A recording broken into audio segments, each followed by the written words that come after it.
The television screen flickered with grainy black and white footage. July 20th, 1969. Neil Armstrong's boot descended toward the lunar surface, slow and deliberate, as if the entire world held its breath in that single moment. The audio crackled with static and distance, and the voices of men who had done the impossible, their words traveling across 250,000 miles of nothing to reach the ears of everyone on Earth who dared to listen. Thomas Harrison sat in mission control, 25 years old and burning with an ambition that felt like it might consume him from the inside out. His hands gripped the edge of the console, knuckles white, watching the telemetry data stream across the screens in front of him. Heart rate, oxygen levels, fuel consumption, numbers that told the story of men walking where no human had ever walked before. He was there, he was part of history. He had trained for this, had studied the systems until he could diagnose malfunctions in his sleep, had run simulations until his body moved through the motions with the precision of muscle memory. He was qualified. He was ready. He was good enough. But he was not on that ship. The backup candidate, always the backup, close enough to taste the stars but never close enough to touch them, close enough to know every system, every procedure, every risk. Close enough to dream about what it would feel like to look back at Earth from that distance and see the whole beautiful, fragile sphere of human existence reduced to the size of a marble. But not close enough to go. Around him, engineers and flight controllers erupted in cheers as Armstrong spoke those famous words. One small step, one giant leap. The room dissolved into pandemonium. Grown men crying, strangers hugging, the weight of a decade of work and worry and wonder finally lifting as the impossible became real on screens around the world. Thomas forced himself to smile, forced himself to shake hands and accept congratulations as if he had contributed anything more than sitting in a chair and watching other men achieve his dream. As if being good enough to be chosen as backup was the same as being good enough to go. Gene Kranz clapped him on the shoulder, grinning wide, and Thomas felt the sting of it like a physical blow. Pride and pain mixing until he could not tell them apart. Hell of a thing, Harrison. Hell of a thing. Yes, sir, hell of a thing. That night, alone in his apartment in Houston, Thomas stood at the window and stared up at the moon, brighter than he had ever seen it, no longer just a celestial object but a place, a destination, a world where human bootprints now marked the dust and would remain there for millions of years because there was no wind to erase them. He pressed his palm against the glass, cool, solid, the barrier between him and everything he wanted. In the distance, he could hear celebrations, cars honking, people cheering. The whole city, the whole country, the whole world celebrating what 3 men had accomplished while Thomas stood alone and tried to be happy for them. He made a promise to himself that night, a vow spoken to the empty room and the indifferent moon. Someday, somehow, he would find his way to the stars. He would matter. He would be more than the man who almost went. The man who was good enough to back up the dream but not good enough to live it. He never did. The years passed and the Apollo program ended and the Space Shuttle program began, and Thomas Harrison became exactly what he had feared. A good engineer, a reliable hand, someone you could count on to show up and do the work and never quite reach for more than he was given. He married Margaret in 1985, had a daughter, built a life that was full and good and nothing like the life he had imagined at 25. And every time he looked at the moon, he felt the ghost of that younger self standing at a window in Houston, making promises he would never keep. The memory dissolved like morning fog, and Thomas Harrison opened his eyes to a ceiling he had stared at for 5 years. White paint. A crack running from the corner that looked like a river delta when the dawn light hit it just right. He had meant to fix that crack when they first moved in. Margaret had pointed it out, laughing, saying it looked like the Mississippi River system they had studied in Emily's geography homework. That was 16 years ago. The crack was still there. Margaret was not. The same ceiling, the same morning, the same life that stretched behind him and ahead of him like a highway through empty desert with no exits and no destination. 5 a.m., his body woke at 5 a.m., whether he wanted it to or not. 67 years of discipline did not simply evaporate because a man retired. Did not fade because he buried his wife and watched his daughter move 3,000 miles away and stopped believing that tomorrow would be different from today. Some mornings he thought about staying in bed, just staying there, not getting up, not going through the motions. What was the point? Who would notice if Thomas Harrison decided that today was the day he simply stopped trying? But he always got up, always pushed himself vertical, always won that small battle against the gravity of despair that tried to keep him horizontal and useless. Margaret would have noticed. Even now, 5 years gone, he could hear her voice as clearly as if she were standing in the doorway. Tom Harrison, you get yourself out of that bed. The world doesn't stop just because you're tired. So he got up, every morning, for Margaret, for the memory of who he used to be when someone still needed him to be strong. He pushed himself out of bed. His knees complained with the sharp protest of cartilage that had worn thin over decades of carrying a body that felt heavier every year. They always complained these days. The joint pain was manageable with ibuprofen and stubbornness, and Thomas had plenty of both. The hardwood floor was cool under his feet as he padded to the kitchen, his body moving through the routine it had carved into muscle memory, so deep he could do it blind. Coffee, black, no sugar. He measured out 3 scoops of grounds into the ancient Mr. Coffee machine that had been making his morning cup since 1992. Margaret had bought it at a yard sale, triumphant, saying they were throwing money away on that fancy espresso maker they never used. She had been right. She was always right about the small practical things. Margaret had tried for 42 years to convince him to add cream. She would slide the little ceramic pitcher across the breakfast table, smiling that smile that said she knew he would refuse, but maybe today would be different. And for 42 years he had refused, stubborn, set in his ways, certain that black coffee was the only real coffee.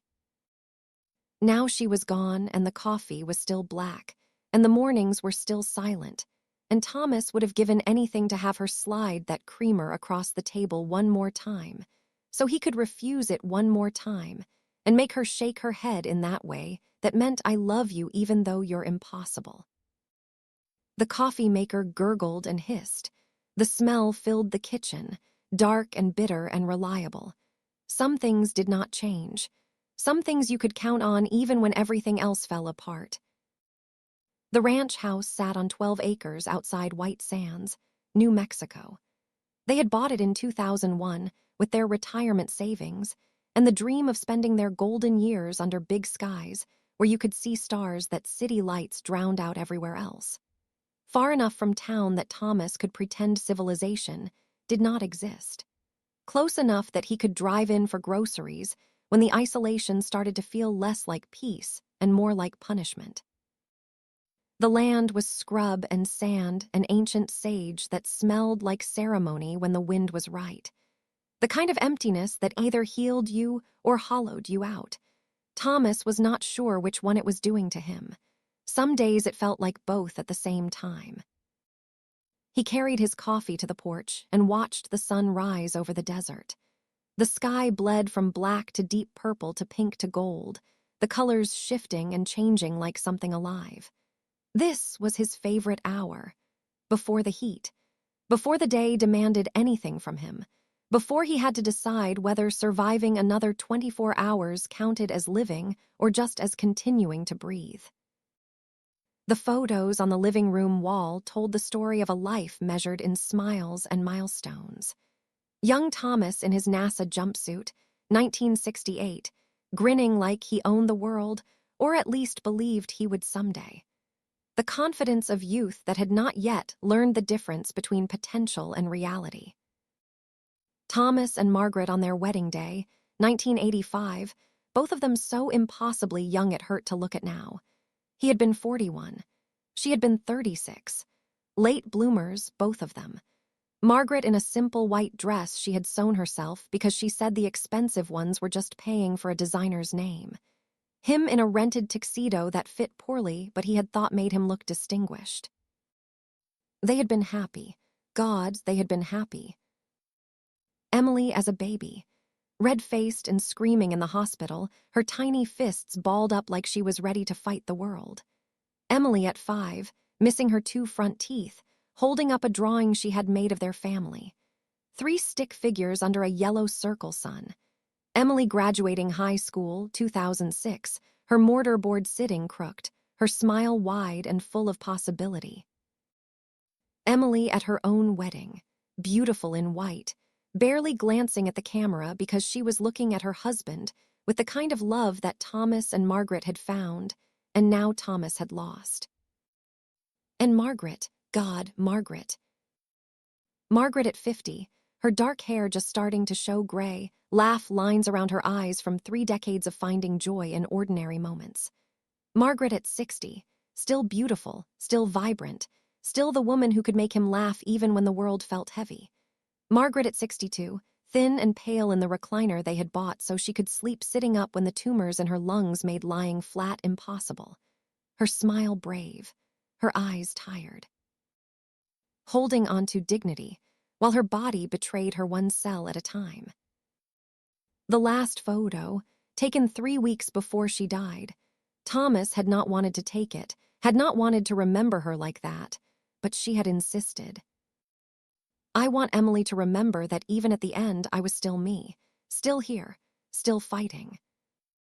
So he had taken the photo, and now he could not bring himself to look at it most days, could not bear the reminder of what cancer had stolen, not just her life, her strength, her comfort, the weight she had carried for him when his own shoulders were too tired. Thomas did not look at that wall very often anymore, but he could not take the photos down either, could not erase the evidence that he had once been more than this, more than a lonely old man in a house too big for 1 person. The morning routine continued. Shower, shave. The face in the mirror was a stranger who had stolen his youth when he was not paying attention. Gray hair, liver spots on his hands, lines around his eyes that mapped every year, every loss, every disappointment. He was not old, not really. 67 was not old in 2024. People lived into their 90s now, but he felt old. Felt like the world had moved on without him and left him standing in the ruins of what used to be. Breakfast was oatmeal and a banana. Doctor's orders. His cholesterol was fine, but Dr. Chen insisted on healthy habits anyway, as if eating oatmeal could somehow reverse the fundamental truth that his best days were behind him. By 7 a.m., he was in his workshop. The converted garage smelled like motor oil and solder and dust, and the ghost of every project he had worked on in the 5 years since Margaret died. Old radios lined the shelves, projects in various states of repair. Some were functioning, waiting for him to list them on eBay. Most were still broken, their insides exposed, diagnosed but not yet healed. Thomas had always been good with his hands, good at taking broken things and making them whole. His father had been a radio man in World War II, had brought that skill home from the Pacific, and taught his son the art of listening to electronic silence and hearing where the signal failed. At NASA, Thomas had been the guy they called when something went wrong with the electronics on a test module, or when a circuit board developed a mysterious fault that stumped everyone else. The guy who could diagnose a problem just by listening to the hum, by placing his palm on a component and feeling the heat signature that meant too much resistance or not enough current. He had always felt useful then, needed, his skills mattered. Now he fixed radios for fun, for something to do with his hands that was not just waiting, for the illusion that he could still repair things even if he could not repair the fundamental brokenness of a life without Margaret. The current project was a 1947 Philco table radio, beautiful wood cabinet that someone had stored in an attic for decades, blown capacitors, leaking that distinctive acrid smell of electrolytic failure. He had the schematics spread out on the workbench that had been his grandfather's, then his father's, now his. The radio's guts were exposed, each component labeled and organized with the kind of precision that came from decades of engineering work. Vacuum tubes in a neat row. Wiring harness carefully documented. Old capacitors removed and cataloged so he could match the exact specifications when he ordered replacements. His hands moved with practiced confidence, testing connections with a multimeter, making notes in the margins of the schematic, planning the sequence of repairs that would bring this silent box back to voice. There was a meditation in it, a kind of prayer. Every connection tested, every component verified, the slow, careful work of resurrection. When he soldered a new capacitor into place, he felt the same satisfaction he had felt at NASA when a system came back online after his repairs. The same certainty that he had done something that mattered, even if it was just making a 77-year-old radio play music again. There was a metaphor in there somewhere. Old things brought back to function, broken systems made whole. Thomas did not want to think about it too hard, did not want to wonder if he was trying to fix radios or trying to fix himself. The week passed the way weeks always passed when you had nowhere to be and nothing that demanded your time. Tuesday, he drove into town for groceries. The same route. Highway 70 past the Missile Range, left on Del Rey Boulevard, right at the Piggly Wiggly. The same store. The same fluorescent lights that made everything look slightly unreal. The same cashier, young woman with a nose ring, who scanned his items with practiced efficiency, and never remembered his name despite 5 years of Tuesday mornings. Wednesday, the air conditioning made a noise that was wrong. Not the normal rattle of a system that had been running since 2003, but a new sound, high and whining, that spoke of bearings wearing out or a belt coming loose.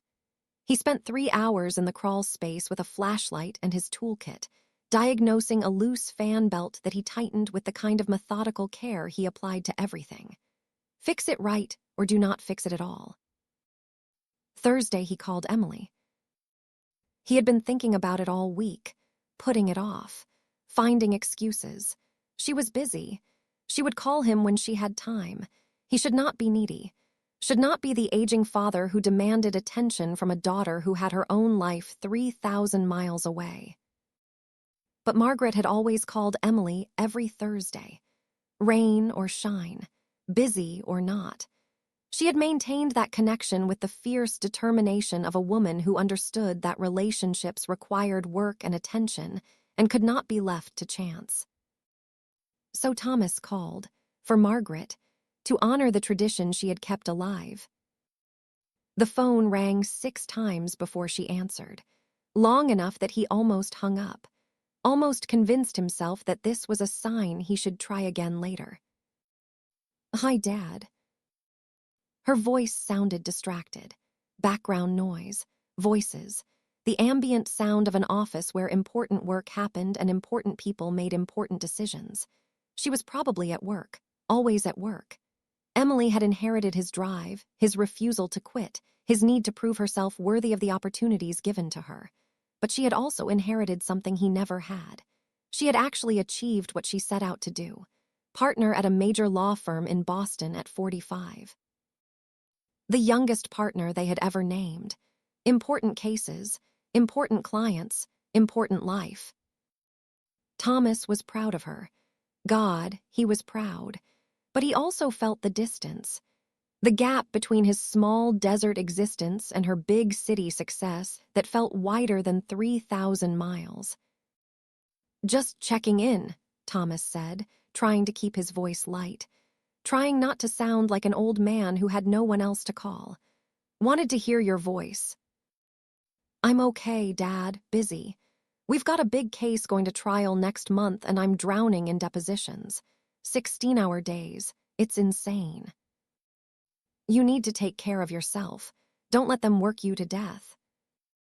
Dad, I'm 45 years old. I think I can manage. There it was, the slight edge in her voice, the implication that he was treating her like a child, that he did not trust her to handle her own life. Thomas heard it and hated that he had put it there, but did not know how to backtrack without making it worse. The silence stretched, uncomfortable, heavy with everything they did not say. Thomas searched for something to say, something that would bridge the 3,000 miles and the gulf of everything they had stopped talking about 5 years ago. Margaret's death, Emily's last visit, when she had flown out for the funeral and stayed for 3 days and spent most of that time in the kitchen crying where she thought he could not hear. The last morning before her flight back to Boston, standing in this living room, her suitcase already in the rental car, trying to convince him to move. Dad, you can't stay out here alone. It's not healthy. Come to Boston. I'll help you find an apartment. You can see your granddaughter more. You can join a community center. Take classes, meet people. I'm fine here, Emily. You're not fine. You're wasting away out here. Mom wouldn't want this. Don't tell me what your mother would want. The words had come out harsher than he intended.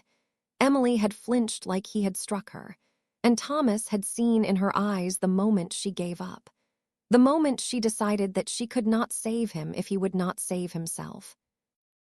They had not talked about it since, had not addressed the fundamental fact that Emily thought he was giving up, and Thomas thought he was just surviving the only way he knew how. I love you, Thomas said now, into the phone across the distance, hoping it was enough. Love you too, Dad. A pause. I'll call this weekend okay. She would not. They both knew she would not. The Thursday calls had been Margaret's tradition, not Emily's, and without Margaret there was no one to maintain the rhythm of connection that kept families from drifting into the void of their separate lives. But Thomas said okay and ended the call and sat in the silence of the empty house and wondered when exactly his daughter had become someone he did not know how to talk to. Wondered if she felt the same way about him. Friday evening, he drove to the diner on the edge of town. Ruth owned the place. She was 73 and had buried 2 husbands and still showed up every morning at 5 to flip eggs and pour coffee and pretend that life was not just a long march toward the grave. Thomas respected that. The usual, Ruth asked when he slid into his regular booth. Please. She brought him meatloaf and mashed potatoes and green beans that came from a can but tasted like comfort anyway. The diner was nearly empty. Friday night, and the only other customers were a trucker at the counter and a young couple in the corner booth who could not stop touching each other. Thomas ate slowly and tried not to watch them, tried not to remember what it felt like to be young and in love and certain that the future held nothing but brightness. You doing okay out there? Ruth asked when she came to refill his coffee. Fine. Tom, you're a terrible liar. He looked up at her. Ruth's eyes were kind and tired and held the weight of her own losses. She understood. That was why he kept coming back, not for the meatloaf, for the understanding. I'm managing, he said. Managing ain't living. It's all I've got, Ruth. She patted his shoulder and moved on to the next table, leaving him alone with his coffee and the truth of his own words. That night, Thomas stood in his backyard and looked at the stars. He had a telescope, an old Celestron he had bought in the 80s, back when he still believed he might use it professionally someday. Now it was just another relic, another reminder. But he still looked. The stars were brilliant out here, away from city lights. The Milky Way stretched across the sky like a river of light. Constellations he could name by heart: Andromeda, Cassiopeia, Orion's Belt, the same stars that ancient humans had watched, the same stars that would burn long after he was gone. He adjusted the telescope, scanning across the familiar patterns, finding comfort in the predictability of it. Jupiter was bright tonight. He could see 3 of its moons, tiny points of light in perfect formation. And then he saw something that was not right. A cluster of lights, moving, not satellites. He had tracked enough satellites to know their patterns, their speeds, their predictable orbits. These were different, erratic, descending. Thomas frowned and adjusted the focus. The lights resolved into distinct points. 5, no, 6, bright and pulsing with a rhythm that seemed almost organic. His NASA training kicked in before his conscious mind could catch up. This was wrong. This was anomalous. This was something that should not be happening in his carefully ordered, predictable sky. He watched for 20 minutes as the lights descended toward the horizon. Somewhere to the north. Maybe 20 miles. Maybe closer. They were dropping fast now, no longer the slow drift of an orbit decay, but the controlled descent of something that knew where it was going. Or the uncontrolled fall of something that was dying. Thomas stood in his backyard, 67 years old, alone in the dark, and felt something he had not felt in a very long time. Curiosity, purpose. The same electric thrill that had filled him in 1969 when he sat in mission control and watched the impossible become real. He went inside, grabbed his jacket, his keys, the first aid kit he kept in the hall closet, fully stocked because old habits died hard. He climbed into his Jeep, the same vehicle he had driven for 15 years, and started the engine. 20 miles north, into the desert, toward something unknown. For the first time in 5 years, Thomas Harrison felt alive. The desert at night was a different world. His headlights carved tunnels through the darkness, illuminating scrub brush and sand, and the occasional pair of eyes that reflected green and vanished. The road became a dirt track. The dirt track became no road at all. He navigated by instinct and by the faint glow on the horizon that should not have been there.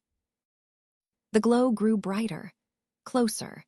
Thomas killed his headlights and rolled forward slowly, every sense alert.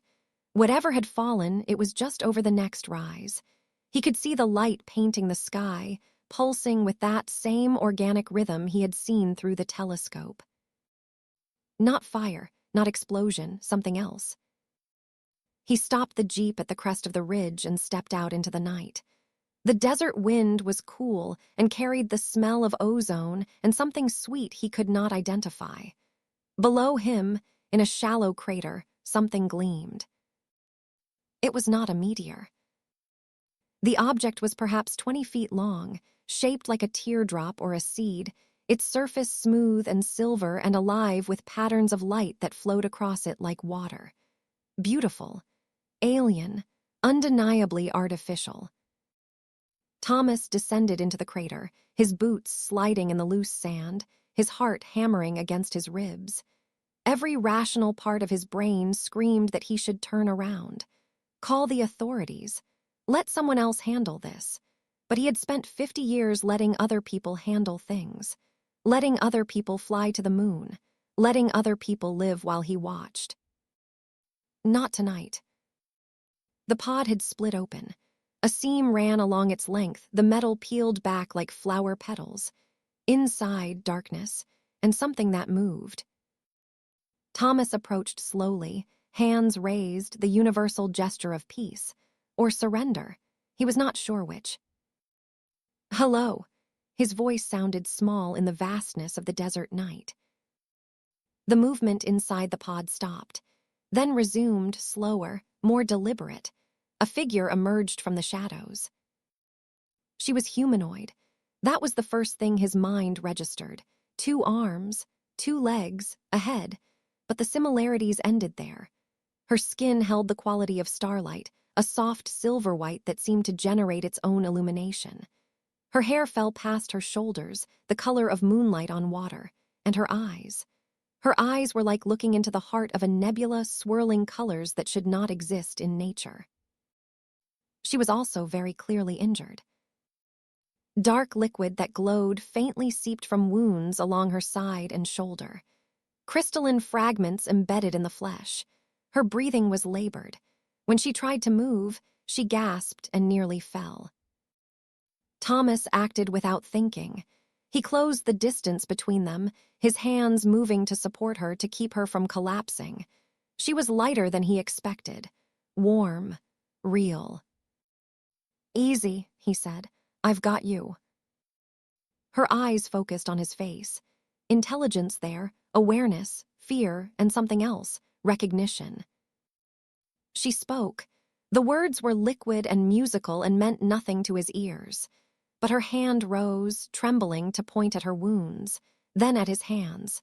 Her eyes pleaded. Thomas looked down at the injuries. The fragments looked like shards of glass or crystal embedded deep. Blood or whatever served, as her blood was flowing too freely. He had battlefield first aid training. Vietnam era, ancient now.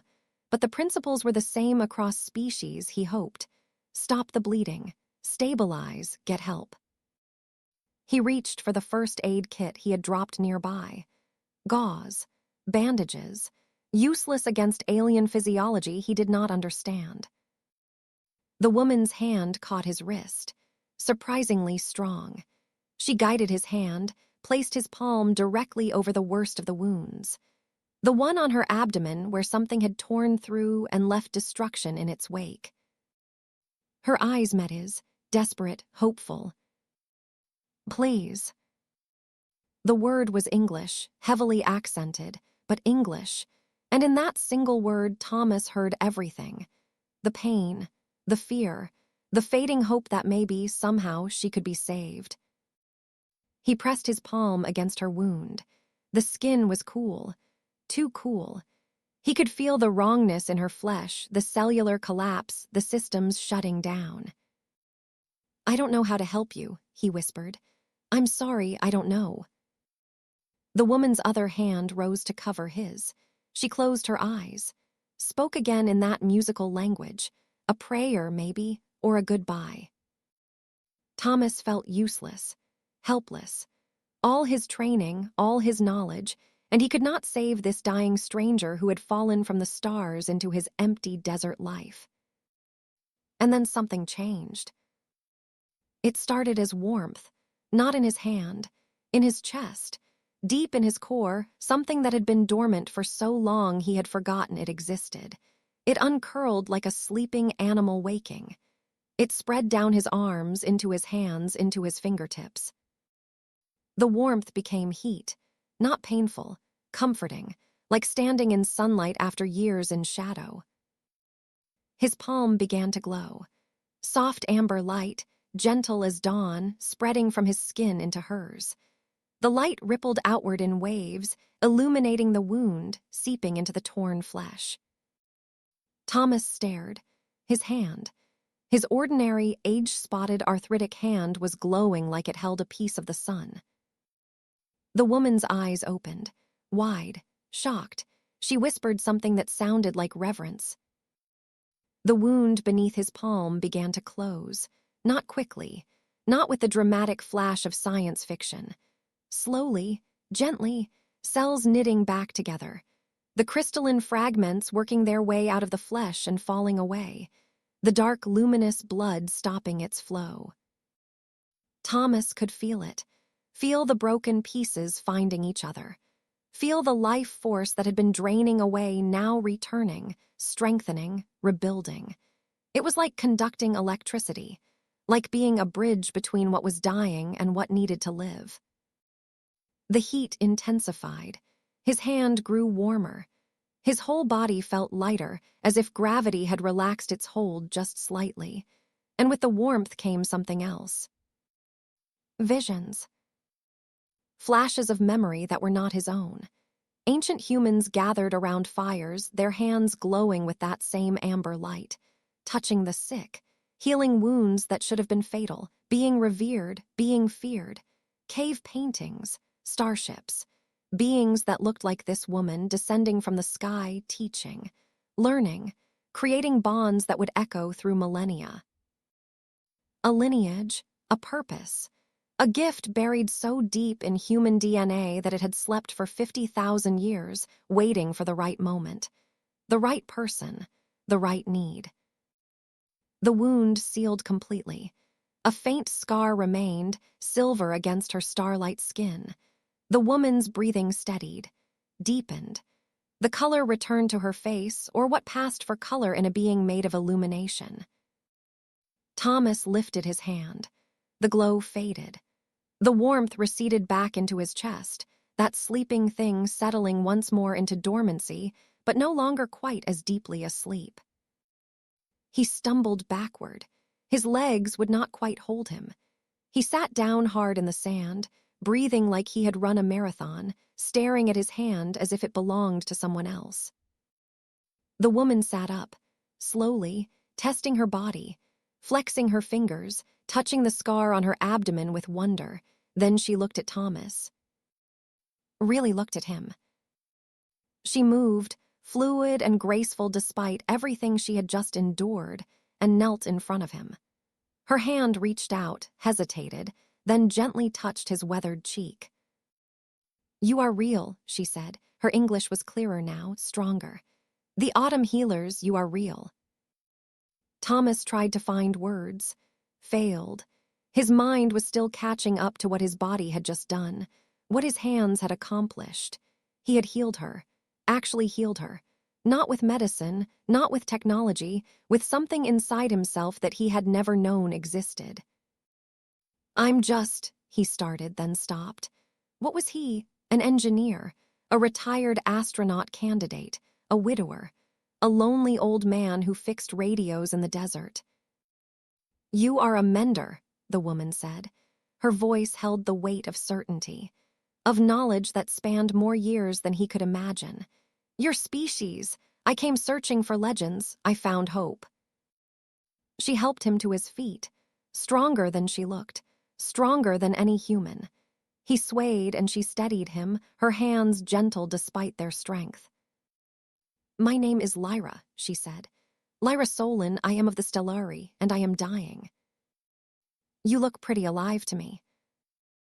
A sad smile crossed her face, beautiful and terrible. "One wound healed. The sickness remains. It is in all of my people. We are an ancient race, and we are forgetting how to live." She looked up at the stars. Thousands of them. Millions. More than any human could count in a lifetime. "I stole forbidden texts from my world's archives. Texts that spoke of a species that possessed the gift of healing. Not their own kind. Any kind. The text said these healers only awakened in their autumn years, when they had lived long enough to understand mortality, when they had lost enough to know the value of life." She looked back at Thomas. Her nebula eyes saw through him, into him. The text said they were human, and that they lived on a blue planet, third from a yellow star. Thomas felt the weight of her words, the impossibility of them. "You came all this way on a legend." "I came because my people are dying and our greatest minds had given up. I came because desperation makes believers of us all." She swayed slightly, caught herself. "And because I had nothing left to lose." "Can you walk?" "I believe so." "My truck is just over the ridge. You should come with me, get you somewhere safe, somewhere warm." Lyra nodded but did not move. She was looking at his face with an expression he could not quite read. Gratitude, sorrow, something else. "What is your name, healer?" Tom Harrison, and I'm not a healer, I'm an engineer, was an engineer. I'm retired." "You are a mender whether you accept it or not. Your touch proves it." She took a step toward the crater's edge and her leg buckled. Thomas caught her before she fell. Closer now, he could see that despite the healing, she was exhausted, barely holding herself upright through willpower alone. "Easy," he said, "one step at a time." They made their way up the slope together, two strangers from different worlds, one who had fallen from the stars and one who had spent his life dreaming of them. The night was vast around them. The desert wind carried the promise of change. At the Jeep, Thomas helped Lyra into the passenger seat. She looked at the vehicle's interior with curiosity, touching the dashboard, the seatbelt, studying the mechanics of a world that must have seemed impossibly primitive to someone who traveled between stars. He climbed into the driver's seat and started the engine. The dashboard lights illuminated her face. In the glow, he could see details he had missed before. The way her skin seemed to pulse very faintly with bioluminescence. The delicate bone structure that was similar to human but subtly different. The exhaustion in every line of her body. "Where are we going?" she asked. "My home, it's not much, but it's safe, isolated, no one will bother us there." He pulled away from the crater, navigating by memory and starlight back toward the dirt road. Neither of them spoke for a long time.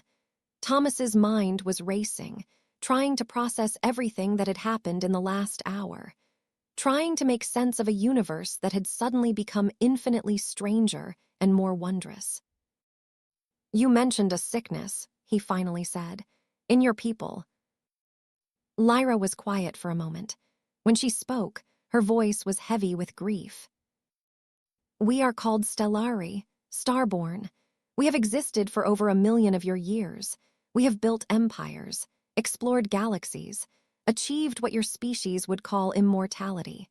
Our natural lifespan is 800 years or more. That's a long time. It is a curse when everyone you love still dies. When you watch civilizations rise and fall and rise again. When you accumulate so much loss that grief becomes your constant companion." Thomas understood that, maybe not across centuries, but he understood.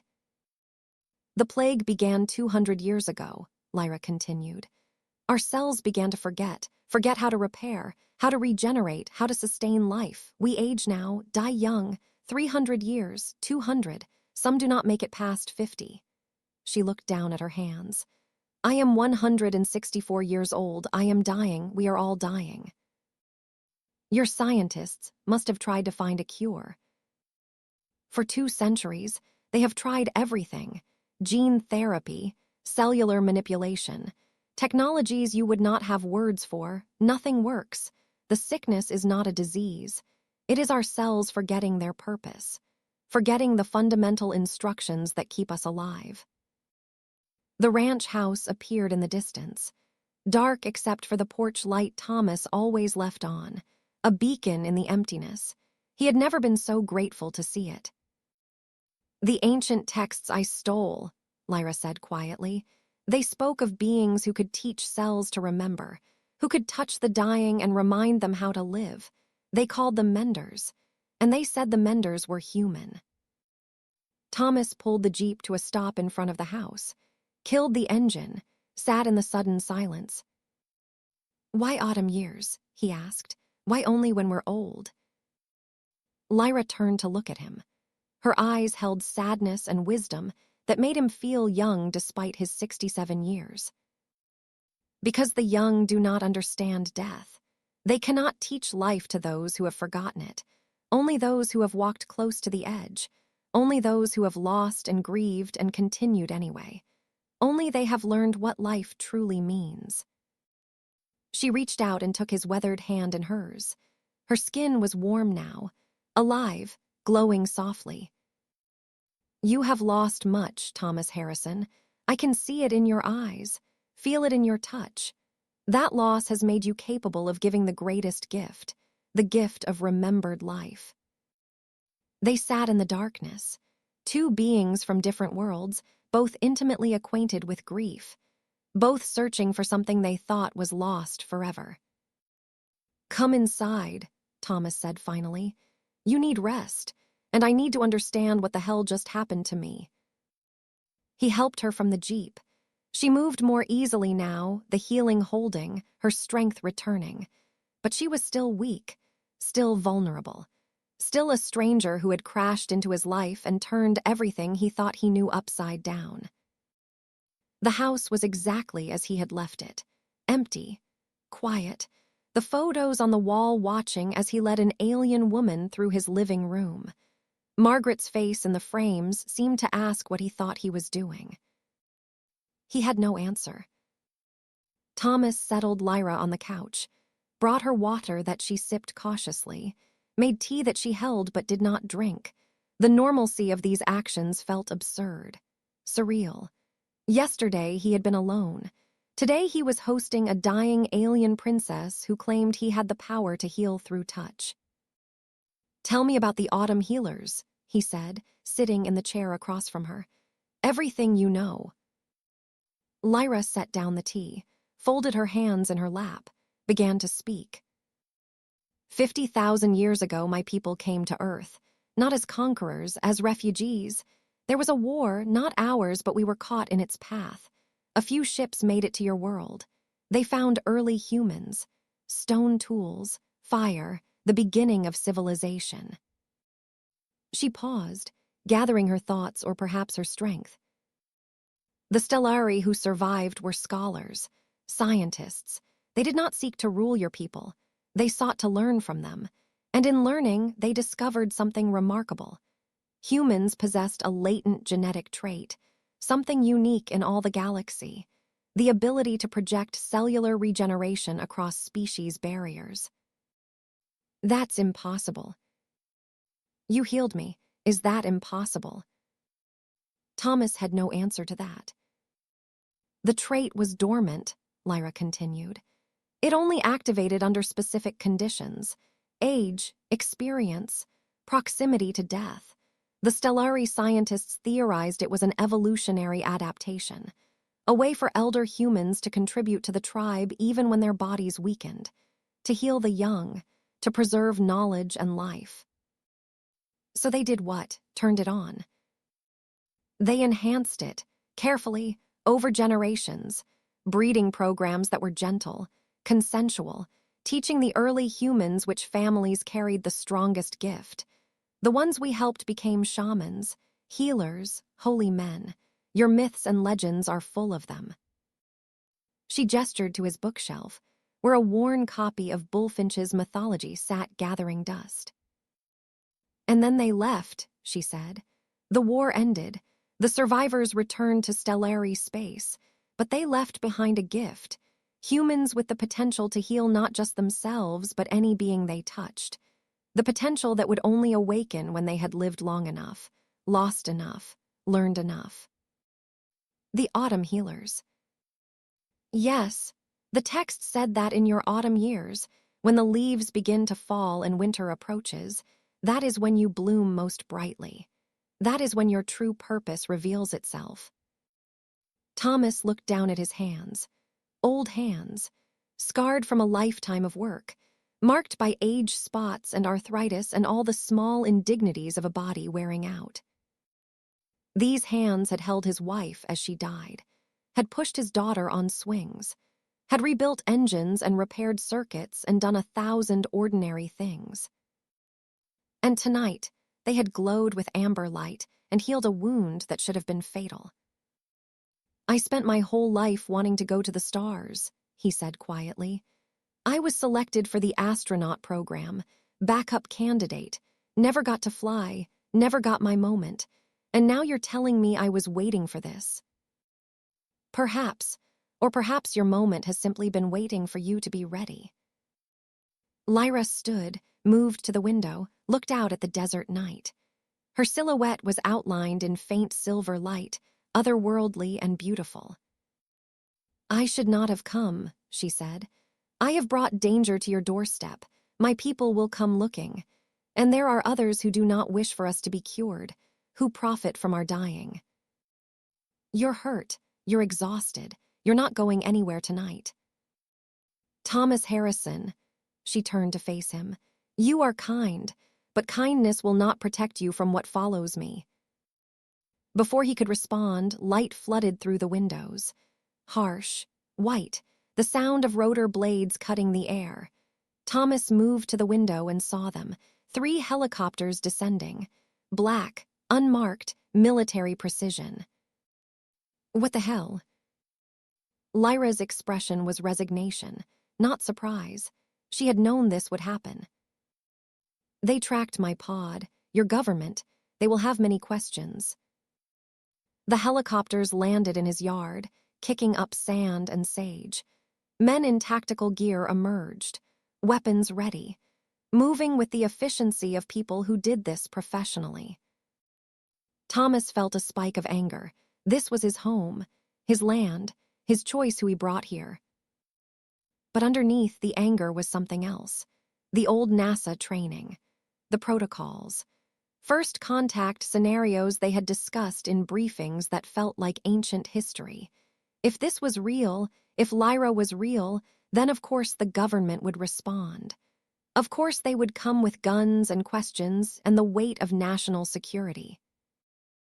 Someone knocked on his door, hard, authoritative. "Dr. Harrison, this is Agent Patricia Wells with DARPA. Open the door, please. We know you have the alien. We're not here to harm either of you, but we need to talk. Now." Thomas looked at Lyra. She nodded. He opened the door. The woman on his porch was perhaps 55, gray at the temples, sharp eyes. She held no weapon, but the men behind her did. She showed him credentials, DARPA, Department of Defense, clearance levels that made his ancient NASA badges look like toy store trinkets.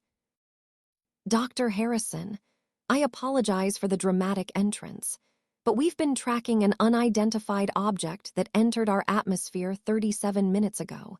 It landed approximately 22 miles from here. We have satellite footage of your vehicle at the impact site, and thermal imaging shows 2 heat signatures in this house. That's a lot of surveillance. That's national security, Doctor. May we come in?" Thomas stepped aside. He had no choice, and they both knew it. Wells entered, followed by 2 of her tactical team. The others remained outside, securing the perimeter. Wells saw Lyra standing by the window and stopped. For just a moment, her professional composure cracked. Wonder, fear, the fundamental human reaction to encountering the genuinely alien. "Jesus Christ," she whispered, then caught herself. "I'm Dr. Patricia Wells, United States Defense Advanced Research Projects Agency." She showed her credentials to Lyra. "I'm here to ensure peaceful first contact and assess any potential threat to national security. Can you understand me?" "I understand," Lyra said. Her English was almost perfect now.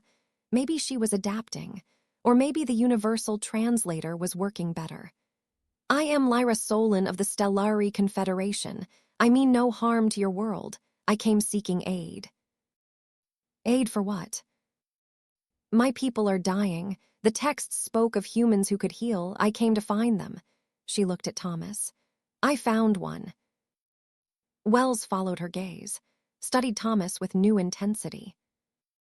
"What does she mean, Doctor?" Thomas took a breath. No point in lying, not with what he had done, not with what he had become. "I healed her. When I found her at the crash site, she was injured, dying. I touched her wound and it closed. I don't know how, I don't understand it, but it happened." The tactical team members exchanged glances. Wells remained perfectly still. "Show me." "I don't know if I can do it again." "Show me." Wells pulled a knife from her belt. Before Thomas could protest, she drew the blade across her palm. Blood welled. She held out her hand. "Prove it." Thomas hesitated. This felt wrong, performing like a circus act. But he saw the calculation in Wells' eyes. If he refused, they would take him, take Lyra, study them both in whatever black site lab DARPA operated. If he cooperated, maybe they could negotiate.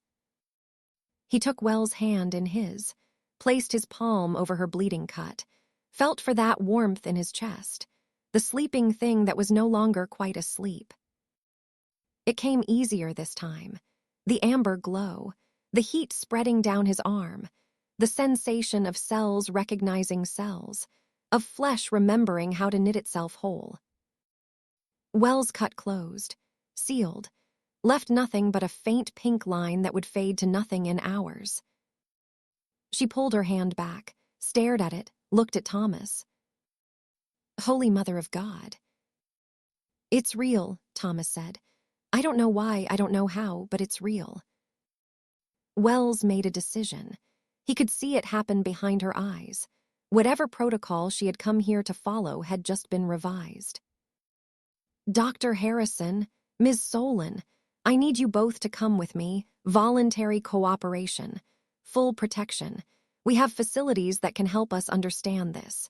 Help us figure out what's happening and what it means. And if we refuse? Lyra asked. Then I invoke the Alien Contact Act of 2019 and you come anyway. But I'd rather we did this as allies, as partners. Wells looked at Thomas. Doctor, you were NASA. You understand the protocols. You know this is bigger than any one person. She was right. He did know, but knowing did not make it easier. What about my home, my things? We'll secure everything. No one will touch it, you have my word. Thomas looked at Lyra. She met his eyes, a question there, trust or run. He thought about the last 5 years, the empty house, the silent mornings, the life that was not really living. He thought about the warmth in his chest, the amber light, the feeling of purpose that he had not felt since 1969. Okay, he said. We'll come, but Lyra stays with me, not separated, not studied like a lab rat. We work together or we don't work at all. Wells considered, nodded. Agreed. Gather what you need. We leave in 10 minutes. Thomas packed a bag, basic necessities, medications, the photo of Margaret from his bedside table. As he moved through the house, he realized he was not afraid, probably should be terrified, but all he felt was that same electric anticipation from earlier. The feeling that his life was finally beginning. They flew through the night in a helicopter that was far too advanced for anything Thomas recognized from his NASA days. Silent rotors, stealth technology. The landscape below was invisible in the darkness, but he could feel them moving south, toward White Sands, toward the missile range and whatever secret facilities the government maintained there. Lyra sat beside him, strapped in, looking out the window with an expression he could not read. Longing, grief, wonder, all of it mixed together. Wells sat across from them, speaking quietly into a headset, making arrangements, calling in experts, setting in motion whatever machinery the United States government deployed when faced with undeniable proof of alien life. Thomas closed his eyes, felt the thrum of the rotors, the motion of flight. For the first time in 55 years, he was flying. Not to the moon, not to the stars, but flying nonetheless. And in the darkness behind his eyelids, the amber warmth pulsed gently in his chest, waiting, ready. The autumn of his life had arrived, and with it the stars. The facility was underground. That was the first thing Thomas noticed when the helicopter touched down and they were ushered into an elevator that descended for what felt like minutes. His ears popped twice. The kind of depth that suggested this place had been built to survive things that happened on the surface. Nuclear war, meteor strikes, the end of the world as most people knew it. The doors opened onto a corridor that looked like something from a science fiction film. White walls, LED lighting that mimicked natural daylight but felt subtly wrong. The air was temperature-controlled, filtered, scrubbed of anything that might contaminate whatever work happened here. His NASA instincts recognized it immediately. A clean room environment. A place where precision mattered more than comfort. Dr. Wells led them through security checkpoints, biometric scanners, armed guards who watched Lyra with the kind of alert wariness that came from training manuals that probably had a chapter titled Alien Threat Assessment Protocol.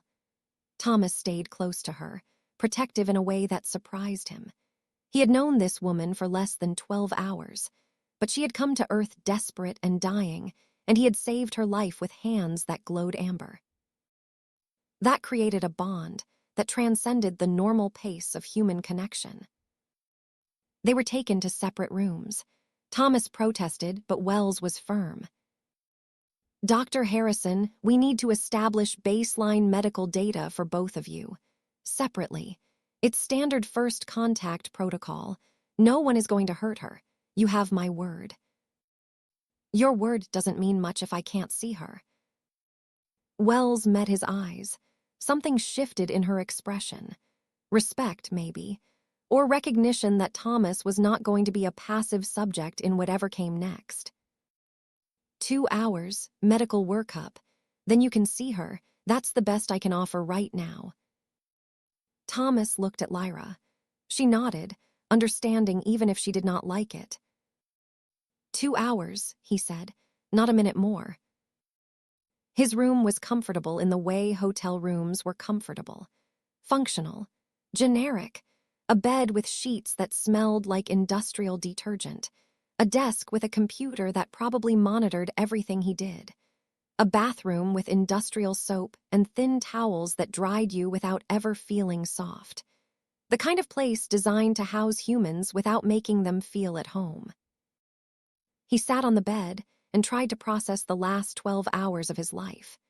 Yesterday morning, he had been a lonely widower fixing radios in the desert, making coffee in a kitchen that still smelled like Margaret's vanilla candles even 5 years after her death, watching the sun rise over empty land and wondering if this was all there was, if survival was the same as living.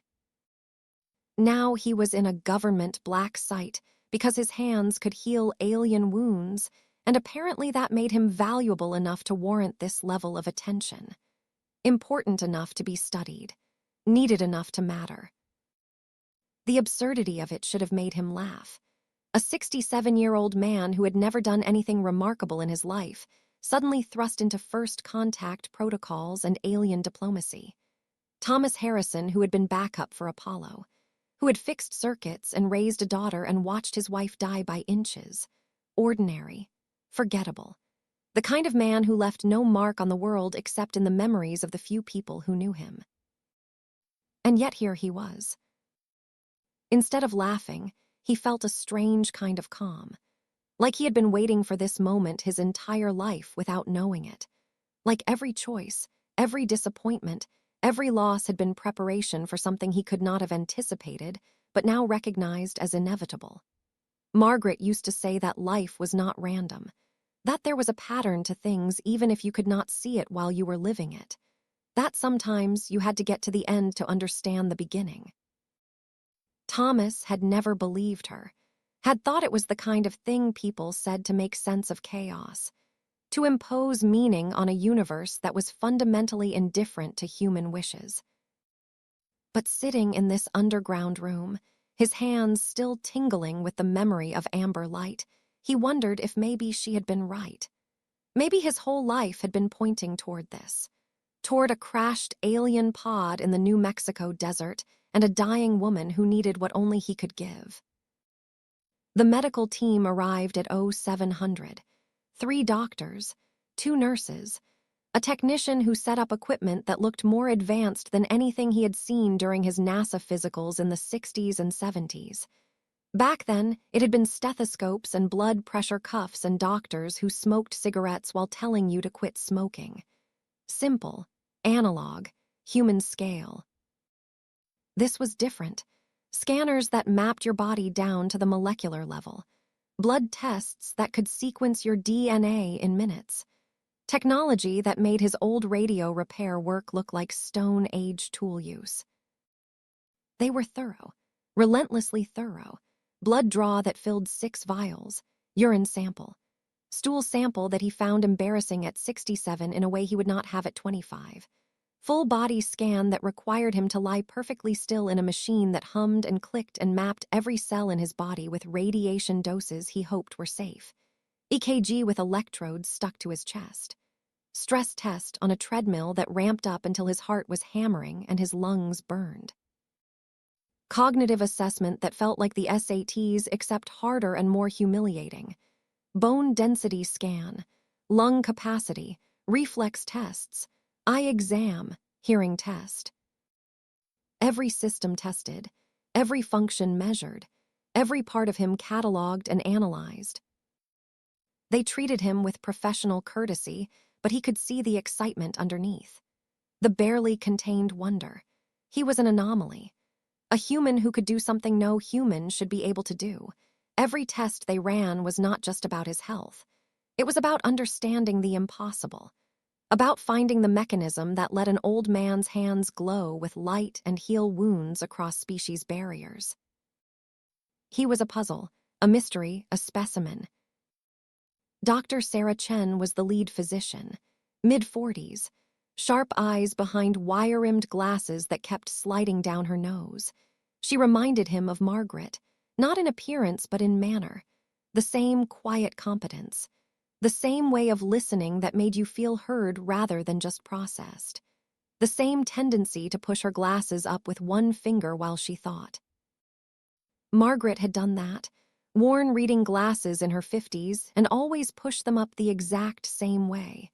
Thomas felt the ache of it, the small gestures that brought the dead back for just a moment before they faded again. Dr. Harrison, your baseline vitals are remarkable for your age. Dr. Chen looked up from her tablet, genuine admiration in her expression. Blood pressure 120/75, resting heart rate 58, cholesterol levels that would make a 30-year-old jealous, LDL at 82, HDL at 65, triglycerides at 90. You're healthier than most of the people working in this facility. Clean living, Thomas said. And oatmeal, lots of oatmeal. She smiled. When was your last full physical? 3 months ago. Dr. Morrison in Alamogordo. He said I was boringly healthy except for the arthritis in my knees. Told me to keep doing whatever I was doing. He was right, but we're seeing some anomalies in your cellular structure. Nothing dangerous, nothing pathological, just unusual. Your telomeres are longer than we would expect for someone your age. Significantly longer, not dramatically, but measurably. Thomas knew enough biology to understand what that meant. Telomeres are the caps on chromosomes, right? They shorten as you age, like the plastic tips on shoelaces. Once they get too short, cells stop dividing properly. Exactly. Yours show less degradation than expected. Your biological markers suggest you're aging more slowly than the average human, maybe 10% slower, as if your cells have been resisting senescence. It could be genetic, could be environmental, could be diet and exercise and good luck. She paused. Or it could be related to whatever allows you to heal through touch. We just don't know. What do you think it means? I think it means you were always special, Dr. Harrison. The healing ability didn't create this. It revealed it. You were born different. The question is why. She tapped her tablet and brought up an image. His DNA, color-coded. Highlighted sections that meant nothing to him but apparently meant something to her. We found markers in your genome that match samples from archaeological sites. Ancient human remains, 50,000 years old. Give or take, the markers are rare. Less than 0.01% of the modern human population carries them. But you do, strongly. What does that mean in English? It means your ancestors were part of something. A breeding program, maybe, or genetic modification. Something that happened so long ago it's become part of normal human variation. But it's there, dormant in most people, active in you. Thomas thought about Lyra's story, about Stellari refugees who came to Earth 50,000 years ago, who found early humans and saw potential, who enhanced what was already there. Can you test Lyra? See if her DNA matches mine somehow. We already did. Preliminary analysis shows compatibility markers, places where her genetic structure seems designed to interface with yours. It's not exact. Different species, different evolutionary paths, but there's overlap, recognition sites, like your cells were taught to recognize hers. So this was planned. 50,000 years ago, someone made humans who could heal Stellari. Maybe they made humans who could heal anyone, and Stellari just happened to be the first test case. Dr. Chen pushed her glasses up. Either way, you're not random. You're not a fluke. You're the result of something intentional. The weight of that settled on Thomas. Not random, not accident, purpose-built. Created for this even if the creators were long gone and the purpose had been forgotten for millennia.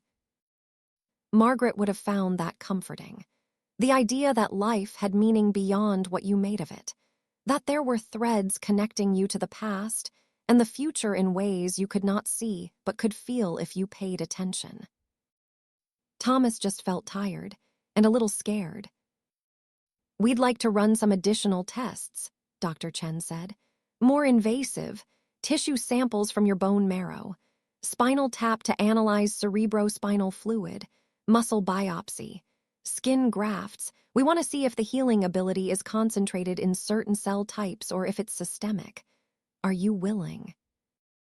Thomas thought about it.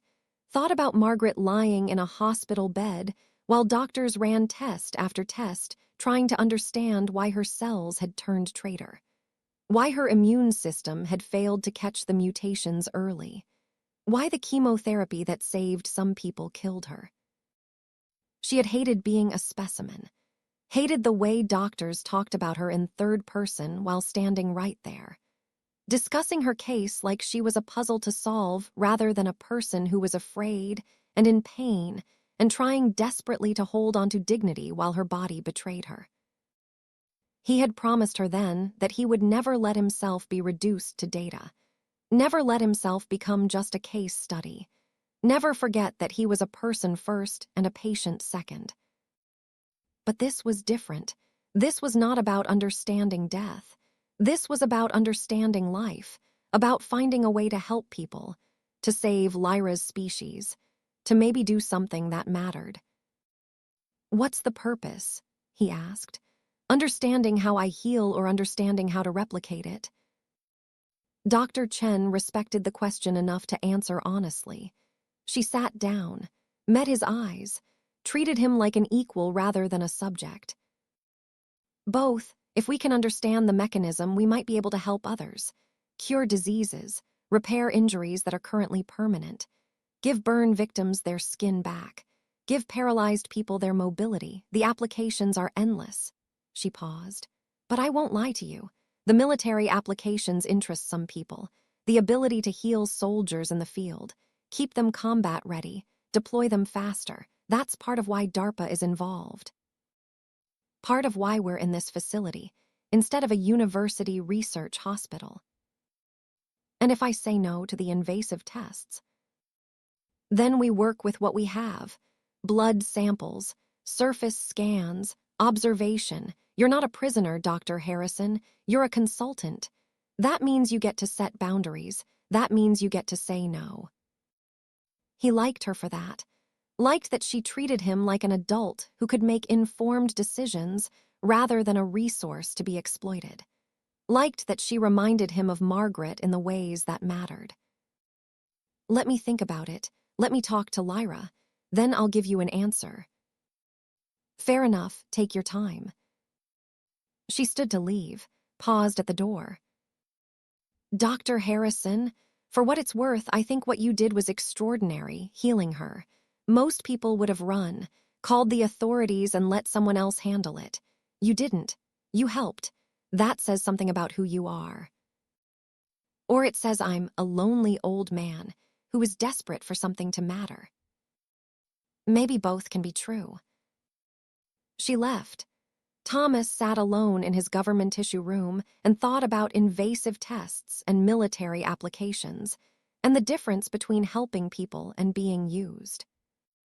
The 2 hours became 3, became 4 before they finally let him see Lyra. Thomas spent that time pacing. Trying to read reports Dr. Chen had left him about telomeres and genetic markers. Trying to understand what it meant to be born for a purpose you did not discover until your hair went gray and your dreams died. When the door finally opened and a guard escorted him down the corridor to Lyra's room. He felt relief so strong it was almost painful. She was in a room similar to his, same generic furniture, same filtered air, same sense of being underground and watched. She sat on the bed, still wearing the human clothes he had given her. His old jeans that she had to roll up at the ankles. His NASA sweatshirt from 1985, faded and soft from decades of washing, too big on her slender frame. She looked exhausted, overwhelmed, alone in a way that transcended being in a strange place surrounded by strange beings. Thomas knew that kind of alone, had felt it every morning for 5 years. The alone that came not from lack of people but from lack of connection, from being the only one who remembered, the only one who still cared. When the door opened and she saw him, something in her expression shifted. Relief, joy, hope. The look of someone who had been afraid they might not see a familiar face again, that they might have been abandoned by the only person in this world who knew their name. Thomas crossed the room without thinking, took her hand without asking permission. Her skin was warm, warmer than human skin. The faint glow had returned, pulsing gently beneath the surface like a second heartbeat. Alive, healing, here. "Are you okay?" he asked. They were gentle, curious but not cruel. They took samples, many samples, blood and tissue and scans that showed them things I do not understand about my own body. Her hand tightened on his. They asked many questions about my people, about the sickness, about why I came, about whether more Stellari would follow, whether we were a threat. "What did you tell them?" "The truth, that my people are dying, that I came searching for legends because our own science had failed us, that I am alone, that my ship was destroyed in the crash, that I have nowhere to go except back to trial and execution if they send me home." She looked up at him with those nebula eyes that held more sadness than any being should have to carry. "I was afraid they would separate us permanently, that you would decide I was too much trouble. That helping me once was enough, and you would leave me to face this alone." The words hit Thomas harder than they should have, as if they were not just about Lyra's fear, but about something deeper, about every time he had felt abandoned, every time someone had decided he was not worth the effort. Emily moving to Boston and rarely calling. His NASA colleagues forgetting him once he was no longer useful. Friends from the old days drifting away when Margaret got sick because cancer made people uncomfortable. The slow erosion of connection until he was alone in a desert house with nothing but memories and broken radios. "Lyra, I'm 67 years old. I've spent the last 5 years doing nothing but waiting to die." The honesty surprised him. He had not said it out loud before, had barely admitted it to himself. "Every morning I wake up and I have to decide whether getting out of bed is worth it, whether surviving another day counts as living or just as continuing to breathe. You're not trouble. You're the first thing that's made me feel alive since my wife passed." The words hung in the air between them, more raw than he intended, more honest than he usually allowed himself to be with strangers. But Lyra was not really a stranger. Not anymore. They had shared something in that desert crater, something that went beyond names and histories, a moment of pure need meeting pure capacity, dying meeting healing, despair meeting hope. Lyra's free hand rose to touch his face, gentle, reverent, her palm against his weathered cheek. "You loved her very much." 42 years, married at 41, I was a late bloomer. Spent my 20s and 30s chasing dreams that never materialized.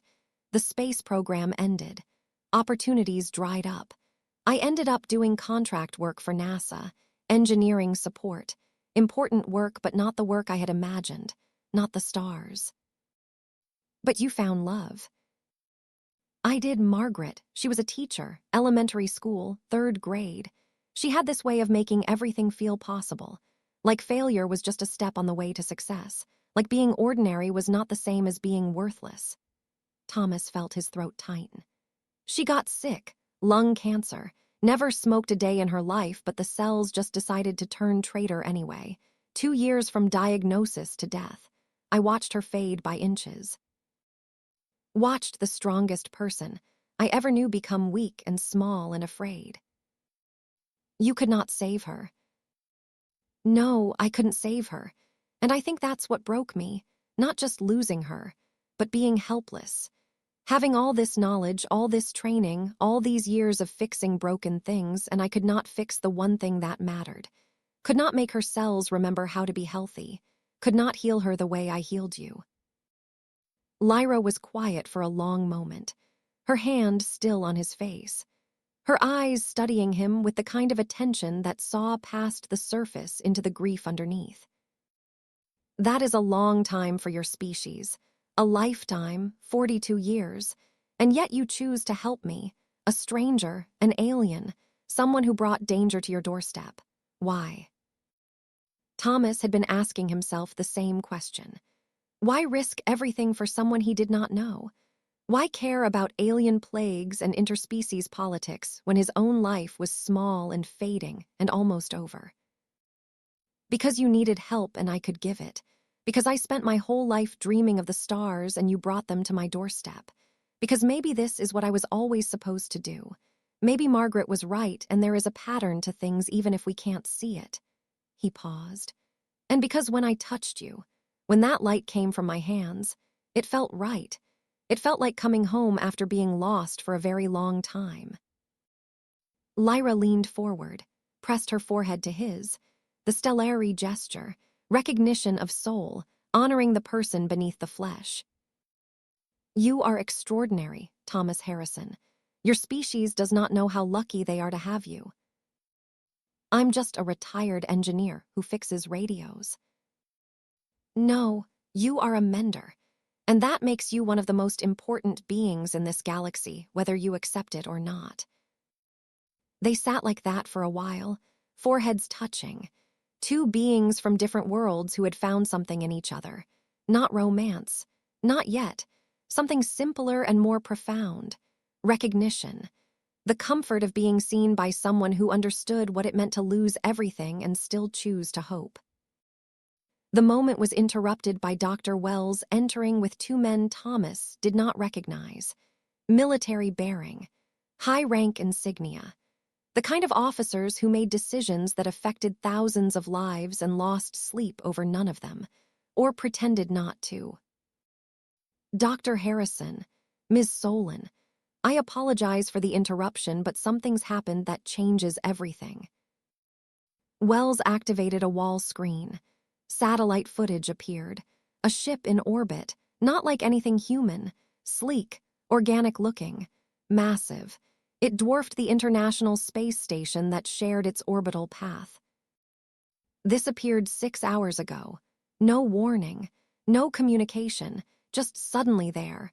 Our astronomers say it came out of something that looks like a fold in space.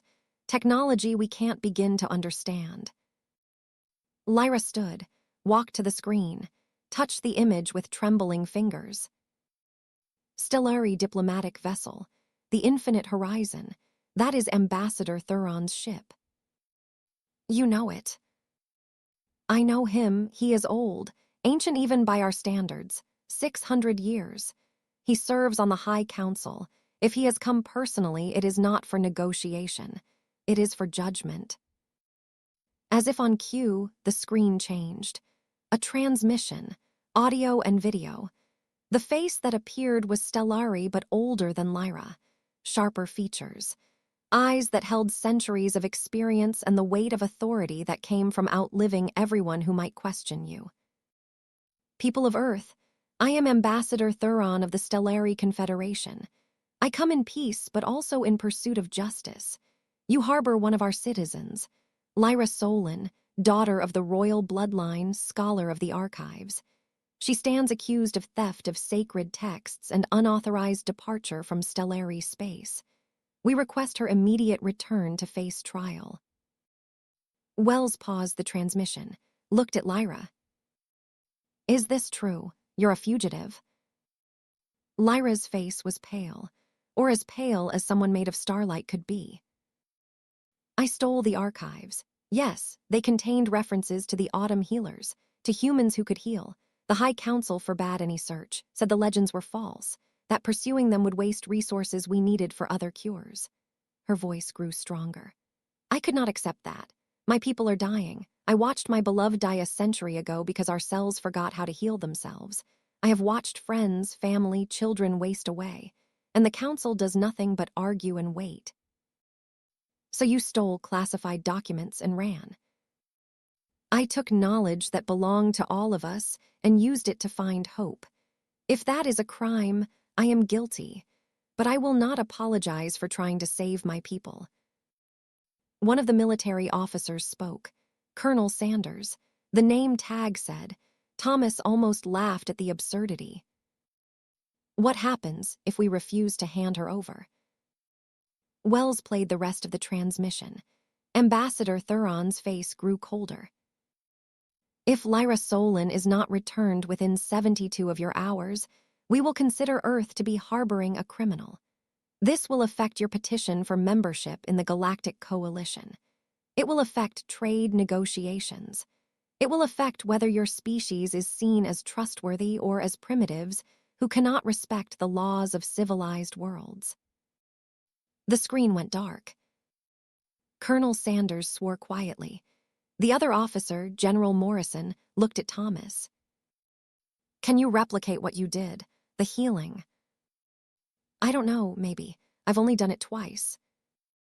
Then we need to test it, because if you can heal their plague, we have leverage, something to trade. But if you can't, then she's just a liability. Thomas felt anger spike hot in his chest. She's not a liability. She's a person, and she came here desperate because her own people gave up on her. Son, I respect your compassion, but this is bigger than one alien. This is about Earth's future, first contact, our place in a galaxy where just learning exists. We can't afford to make enemies over someone we just met. Then don't. Let me try to help. Let me see if I can actually heal their sickness. Give me a chance before you make her a bargaining chip. The room fell silent. Wells looked at the general, then at Thomas, then at Lyra. What do you need? She asked. Thomas thought about it, about what healing Lyra had felt like. The warmth, the cellular recognition, the sense of broken things finding wholeness. I need 6 stellari.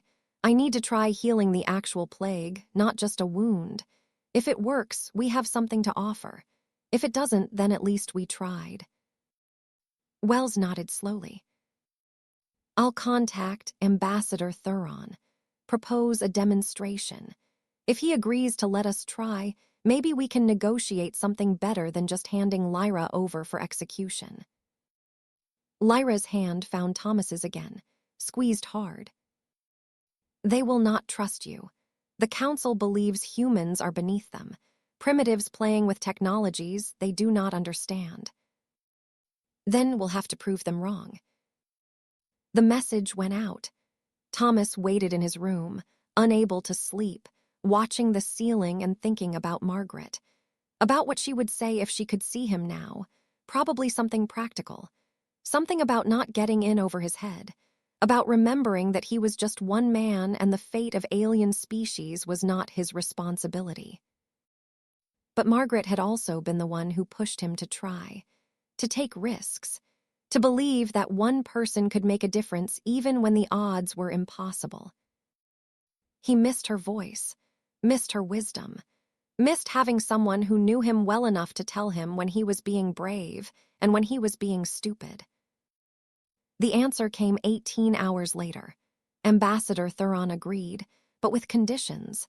Thomas would come to the ship, alone, no weapons, no recording devices. He would attempt to heal 3 stellari suffering from the plague. If successful, negotiations would begin. If not, Lyra would be returned immediately and Earth would be expected to stay out of stellari affairs. Dr. Wells delivered the news personally. You don't have to do this. We can try to negotiate without putting you at risk. What risk? I'm 67. I've lived my life. If there's a chance I can help, I have to try.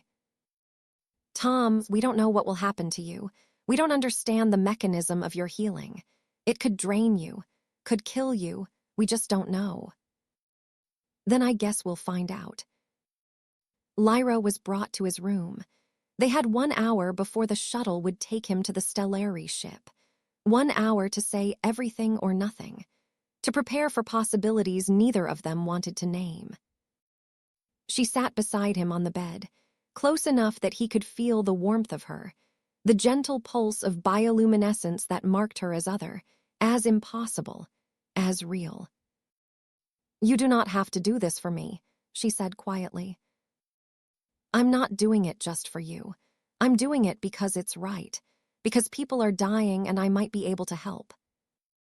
But if you fail, they will take me, and you will have risked yourself for nothing. Thomas turned to face her, really look at her. This being who had fallen from the stars into his lonely desert life and changed everything. Lyra, I've spent 5 years doing nothing but existing, going through motions, waiting for my life to be over so I could stop pretending it mattered. You gave me something I thought I'd lost. Purpose. The feeling that what I do could actually make a difference. He took her hand. So no, it won't be for nothing. Even if I fail, at least I tried. That's more than I've done in years. She studied his weathered face, his gray hair, the lines that mapped decades of living. Then she did something that surprised him. She leaned forward and pressed her forehead to his, the Stellari gesture of deep respect, of recognition, of seeing another's soul and honoring it. You are extraordinary, Thomas Harrison. Your species does not know how lucky they are to have you. I'm just a retired engineer who fixes radios. No, you are a mender, and you are going to remind my people what hope feels like. The shuttle was human technology, but modified by Stellari engineers who had agreed to assist with the transfer. Thomas sat strapped in, watching Earth recede through the viewport. The blue marble he had dreamed of seeing from space for 50 years, finally visible, finally real. The beauty of it stole his breath, the swirling white clouds, the brown continents, the vast blue oceans that covered most of the surface. From up here you could not see the borders, the conflicts, the small human dramas that felt so important on the ground. From up here it was just home, fragile and perfect and alone in the darkness. He understood why the astronauts talked about it the way they did, the overview effect, the perspective shift that came from seeing your whole world as a single thing, precious, worth protecting, worth fighting for. The Stellari ship grew larger, the infinite horizon. It was beautiful in a way that human ships were not, organic curves, surfaces that seemed to shift and flow like liquid metal, lights that pulsed with the same rhythm as Lyra's bioluminescence, a ship that looked grown rather than built. Docking was smooth, professional. The airlock opened onto a corridor that took his breath away, bioluminescent panels in the walls, gravity that felt slightly lighter than Earth normal, air that smelled like ozone and something floral he could not name. A Stellari male waited for him, tall, formal, wearing robes that seemed woven from light itself. Dr. Harrison, I am Keeper Valen. I will escort you to the medical bay. Ambassador Thuron wishes to speak with you first. Thomas followed, aware that he was probably the first human to walk these corridors, the first to see Stellari architecture from the inside, everything his younger self had dreamed of, everything he had given up hoping for. Ambassador Thuron waited in a chamber that looked like it served multiple functions. Meeting room, office, throne room maybe. He stood when Thomas entered, a gesture of respect that surprised Thomas given the contempt in his earlier transmission. Dr. Harrison, you are braver than I expected, or more foolish. I have not decided which. Probably both, sir. Thuron's mouth quirked, almost a smile. He gestured to a chair that adjusted itself to human proportions when Thomas sat. I will be direct. Lyra Solen committed crimes against our people, stole knowledge that was restricted for good reasons, fled rather than face judgment. By our law, she should be returned and punished. But our law is not working. Our people are dying despite 2 centuries of effort by our best minds. And a human who should not possess any ability beyond crude tool use can apparently heal wounds that defeat our most advanced medicine. Thuron's ancient eyes studied Thomas.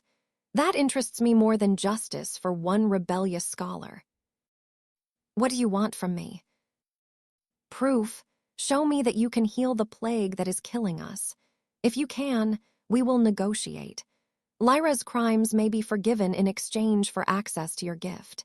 If you cannot, she returns with me and Earth goes back to being alone in the universe. That's a lot of pressure for a 67-year-old man.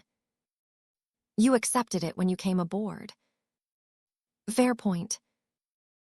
Thuron stood. Come, the patients are waiting. The medical bay was larger than Thomas expected. Dozens of beds, equipment he could not begin to understand, and 3 stellari lying in various states of decline. Their bioluminescence was dim, flickering.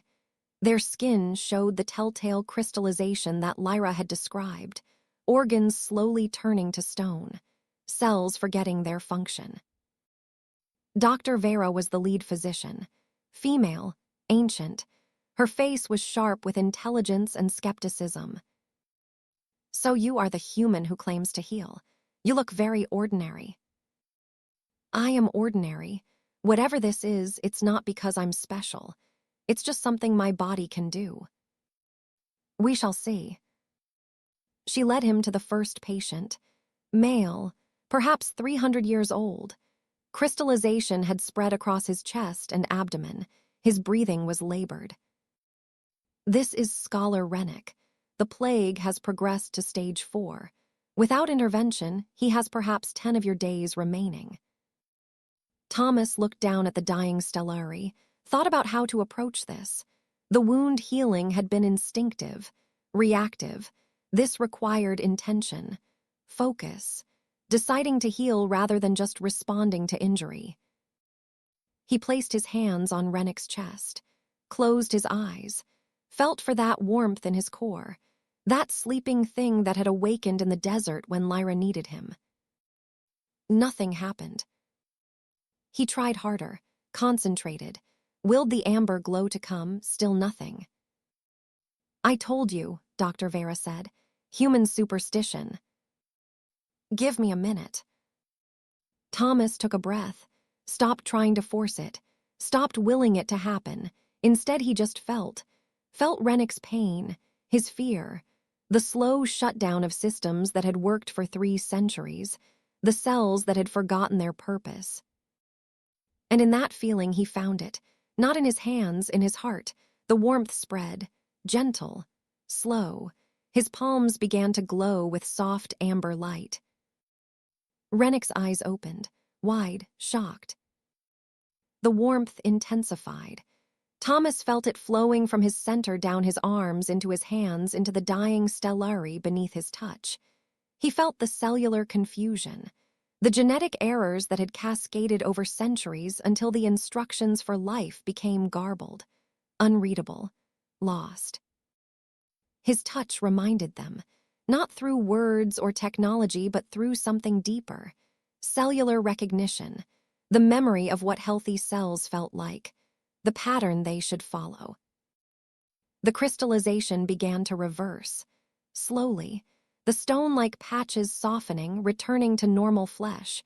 Rennick's breathing eased, deepened. Color returned to his bioluminescence. But Thomas felt the cost, felt something draining from him, not just energy, something more fundamental. His hands began to tingle. His joints felt looser. His back straightened slightly. The chronic ache in his knees faded. He was getting younger. The healing completed. Rennick sat up, staring at his hands, at his chest, at the physician who was scanning him with instruments that chimed their approval. Impossible, Dr. Vera whispered. His cellular matrix is regenerating. The plague markers are disappearing. He is healing. Thomas stepped back, looked at his own hands. The age spots were lighter. The arthritis was gone. His skin looked tighter, healthier. What's happening to me? Dr. Vera's scanner turned to him. Her expression shifted from skepticism to wonder to fear. You are reversing. Your biological age is decreasing. You just became 7 years younger. The room spun. Thomas sat down hard in a chair that appeared beneath him. 7 years. One healing. One Stellari saved and 7 years of his life reversed. He thought about Margaret, about Emily, about the life he had lived. Was he erasing it, trading his history for alien lives? The other two, Thuron said. Can you heal them? Thomas looked at the remaining patients, both in worse shape than Rennick. The healing would take more, cost more. How much younger will it make me? We do not know, Dr. Vera admitted. This is unprecedented, but if the pattern holds, each healing will reverse your biological age by 7 to 10 years. Thomas did the math. 3 patients. 20 to 30 years reversed. He was 67. That would make him biological 40 or younger. His body would be younger than his daughter, younger than his grandchild. But Stellari would live, would have hope, would have proof that healing was possible.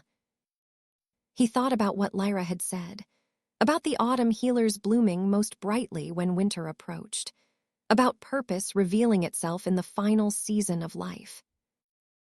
I'll do it. Thomas, you do not have to sacrifice yourself, Thuron said, and there was genuine concern in his ancient voice. I'm not sacrificing myself. I'm becoming what I was meant to be. The second healing took longer. The patient was female, older. The plague had progressed further. Thomas placed his hands on her crystallized skin and felt the wrongness deeper, more entrenched. Cells that had forgotten so completely that reminding them required more of himself. The amber glow was brighter this time, hotter.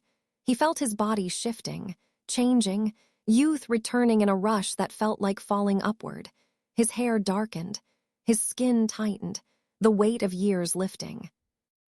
When it finished, the female Stellari opened her eyes and wept. Dr. Vera confirmed the impossible. Complete cellular regeneration. The plague reversed. Thomas looked at his reflection in a polished surface. The face staring back at him was 15 years younger, early 50s. The face he remembered from Emily's high school graduation.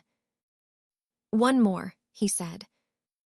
No, Dr. Vera stepped between him and the final patient. This one is worse, critical. The healing will take everything you have. You could reverse to childhood, to infancy. You could cease to exist. Then I better make it count. He moved past her to the final bed. The Stellari there was young, perhaps 50 years old, barely more than a child by their standards. His body was nearly entirely crystallized. His breathing was barely perceptible. Thomas placed his hands on the boy's chest and poured everything he had into the healing. Every year, every memory, every loss and joy and moment of his 67 years of living. He gave it all. The amber light became a sun, filled the medical bay, burned so bright that everyone had to shield their eyes. Thomas felt himself fragmenting, coming apart, youth rushing through him like a river, his body remembering what it was like to be 50, 40, 30, 25.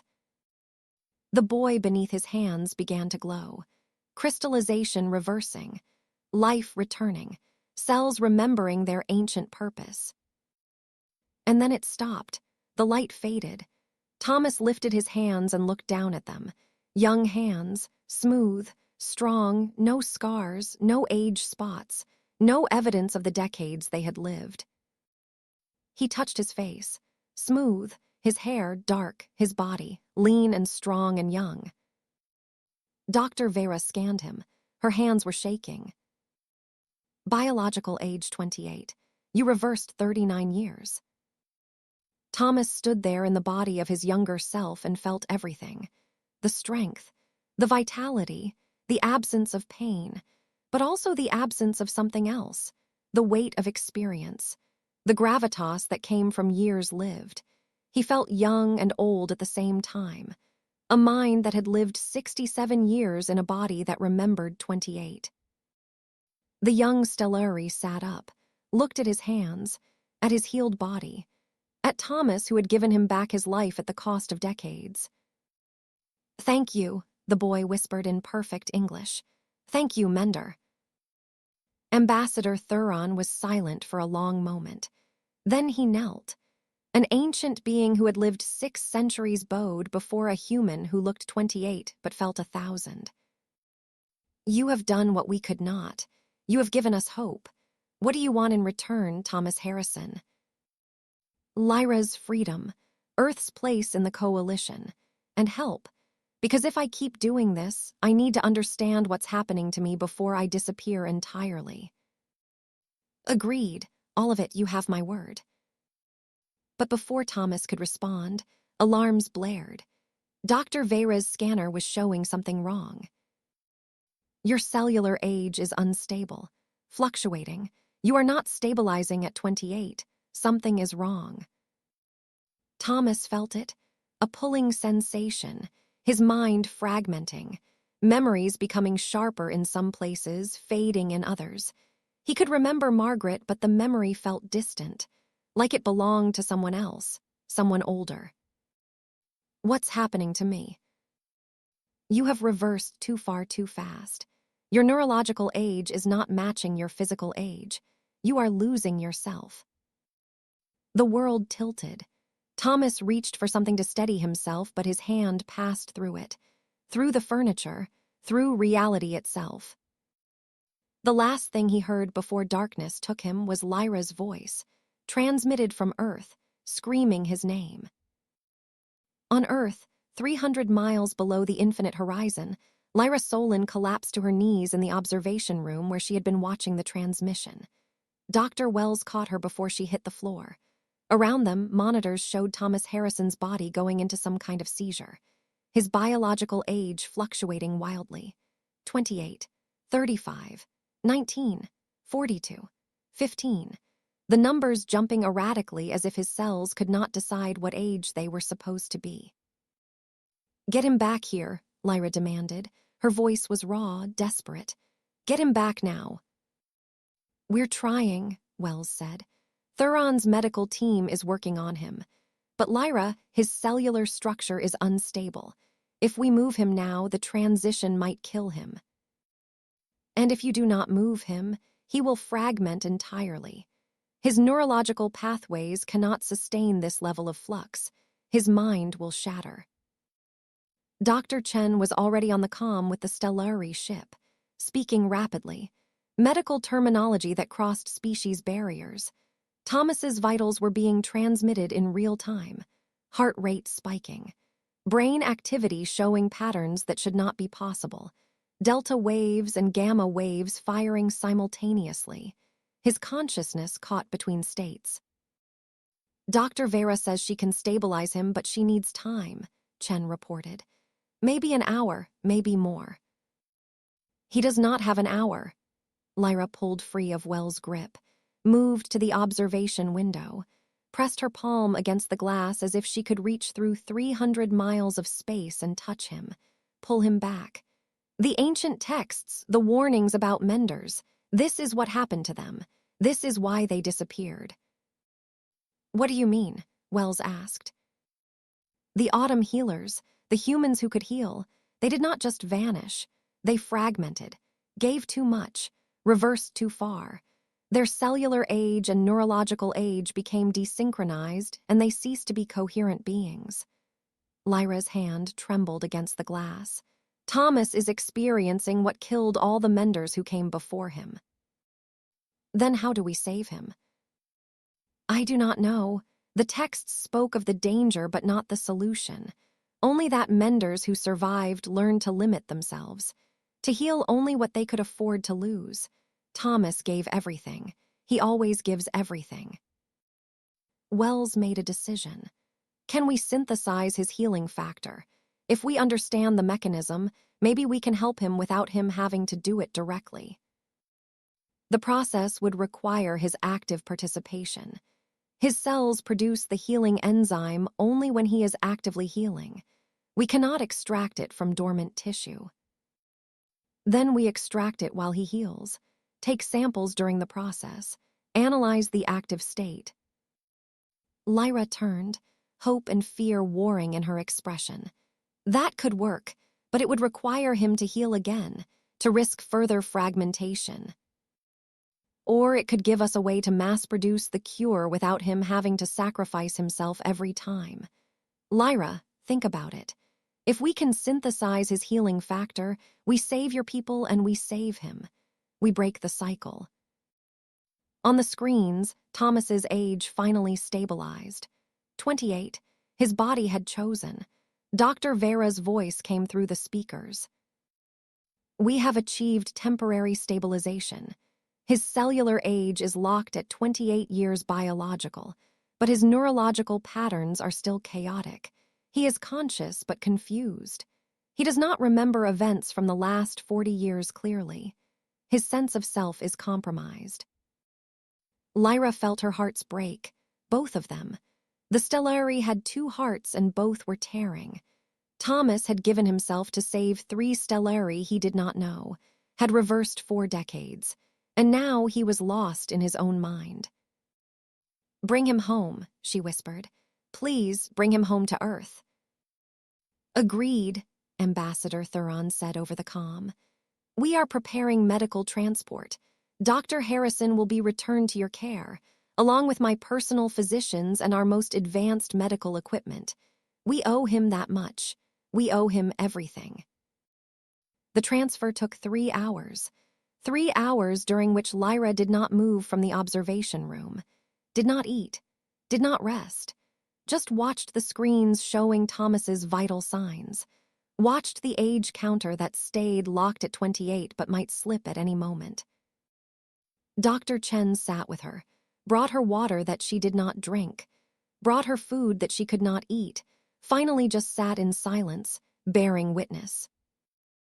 "Tell me about him," Chen said quietly. "About Thomas before all this. Help me understand who we're trying to save." Lyra closed her eyes, searched her memories of the last 48 hours, a lifetime compressed into 2 days. He is lonely, grieving. He lost his wife 5 years ago and part of him died with her. His daughter is distant, his work is finished. He believed his life was over, that his best days were behind him and all that remained was waiting for the end. She opened her eyes. "And then I fell from the sky and he had purpose again, someone who needed him, something only he could do. I gave him that, and it is destroying him." "You didn't know. Neither of you knew." "That does not absolve me. I came to Earth seeking legends, seeking menders who could save my people. I found one, and I am killing him with hope." "Lyra, he chose this. He knew the risks. He chose to heal anyway. Because that is who he is. He sees someone dying and he cannot walk away, even if it costs him everything, even if it costs him himself." The Stellari medical shuttle docked 2 hours and 40 minutes after launch. Thomas was brought out on a transport field that kept his body suspended, unconscious, stable but fragile. His face was young, impossibly young. The face he must have had at 28, before marriage, before Emily, before Margaret, before all the years that had made him who he was. Lyra wanted to touch him, to take his hand, to remind him who he was, but Dr. Chen stopped her. "Not yet. His cellular structure is too unstable.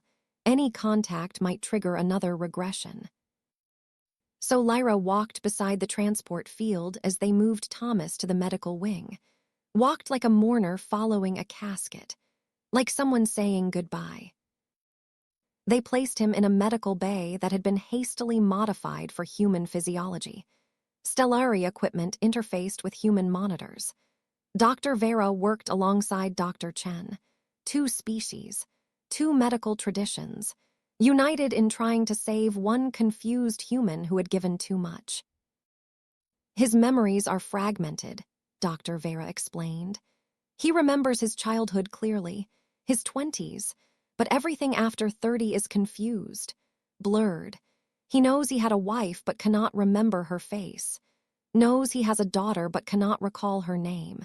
His mind is trying to match his physical age, and it is losing everything that came after. Can we restore those memories? Unknown.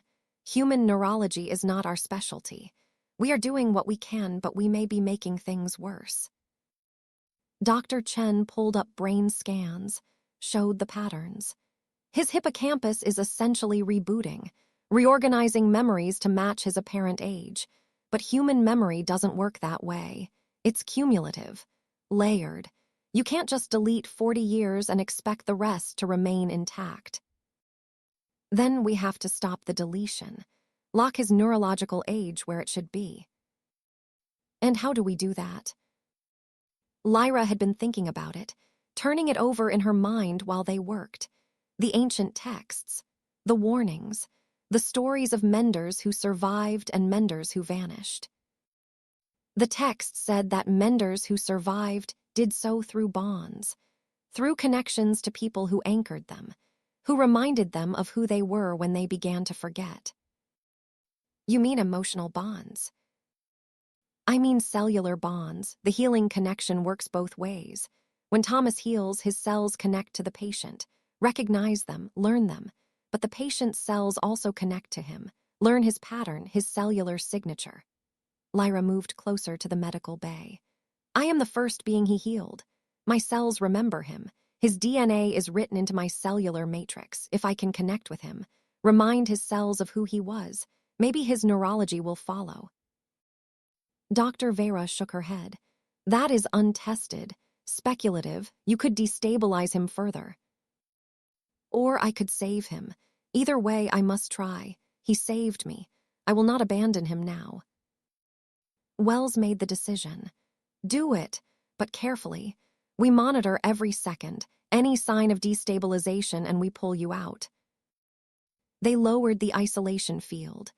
Lyra approached Thomas's unconscious form. He looked so young, so vulnerable. Nothing like the weathered man who had found her in the desert. The man with gray hair and sad eyes who had touched her wound and brought her back from death. She took his hand, felt his warmth, felt her own cells responding, the healing connection reversing, her bioluminescence syncing with his heartbeat. And she felt something else, a presence, lost, confused, fragmenting. Thomas, she whispered. Thomas Harrison, you are 67 years old. You were born in 1957. You worked for NASA. You married Margaret in 1985. You had a daughter named Emily. You became a mender in the autumn of your life. You saved me. You saved Scholar Rennick. You saved Healer Vessa. You saved young Kale. You gave everything to give us hope. Now I am giving you back yourself. Come home, Thomas, come home. For long moments, nothing happened. Then his hand tightened on hers. His eyes opened. Young eyes, but with something behind them, something older, aware. Lyra, his voice was uncertain, young, but it knew her name. Yes, I am here. I feel strange, like I'm two people, like I'm young and old at the same time. You are. Your body is 28. Your mind has lived 67 years. Both are true, both are you. Margaret, the name came with pain, with loss. I can't see her face clearly. I know I loved her. I know she died. But it feels like someone else's grief, like I'm remembering someone else's life. It is your life, your grief, your love. Hold on to it, even if it hurts. Especially if it hurts. That pain is what makes you real. His other hand rose, touched his face. Young skin, smooth, no lines, no evidence of the years he had lived. What have I done to myself? You saved lives. You gave hope. You became what you were meant to be. At what cost? Lyra had no answer.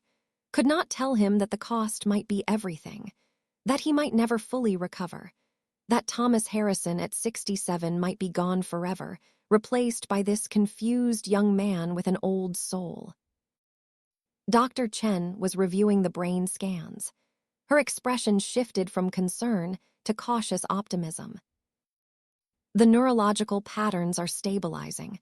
Memory centers are reorganizing but not deleting.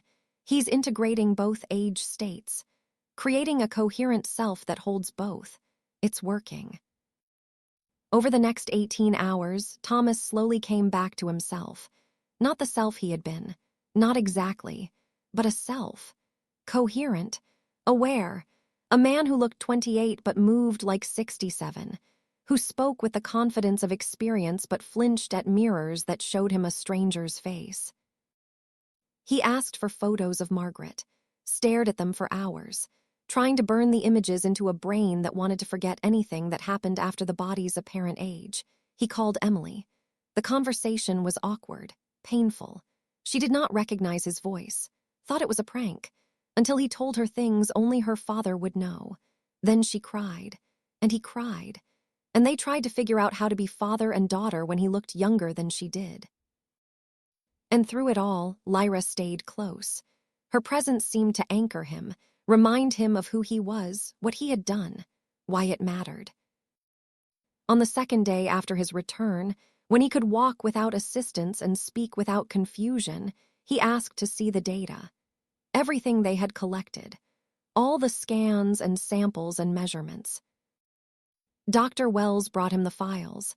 Thomas studied them with the focused intensity of an engineer, looking for patterns, solutions, ways forward.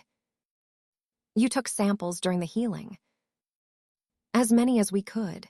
Tissue, blood, cellular analysis at every stage. We have a complete picture of what happens when you heal. Good, because I can't do that again. Can't risk fragmenting completely. But maybe we can use what you learned. Find another way.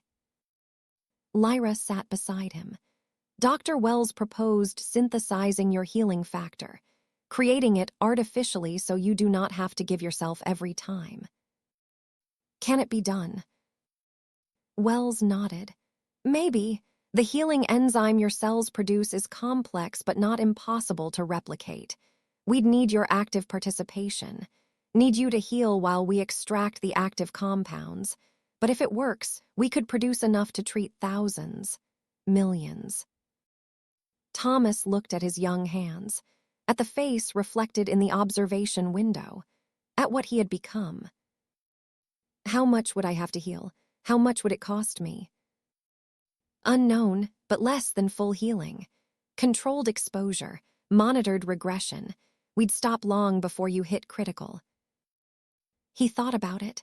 Thought about 3 Stellari saved at the cost of 39 years. About millions more who needed saving. About whether one man's life was worth more than a species. Margaret would have told him to be careful, to protect himself, to remember that he could not save everyone. But Margaret was not here, and Thomas had discovered something in that medical bay aboard the Infinite Horizon. He had discovered that giving himself away felt better than holding onto a life that had already ended 5 years ago when she died. Let's do it, he said.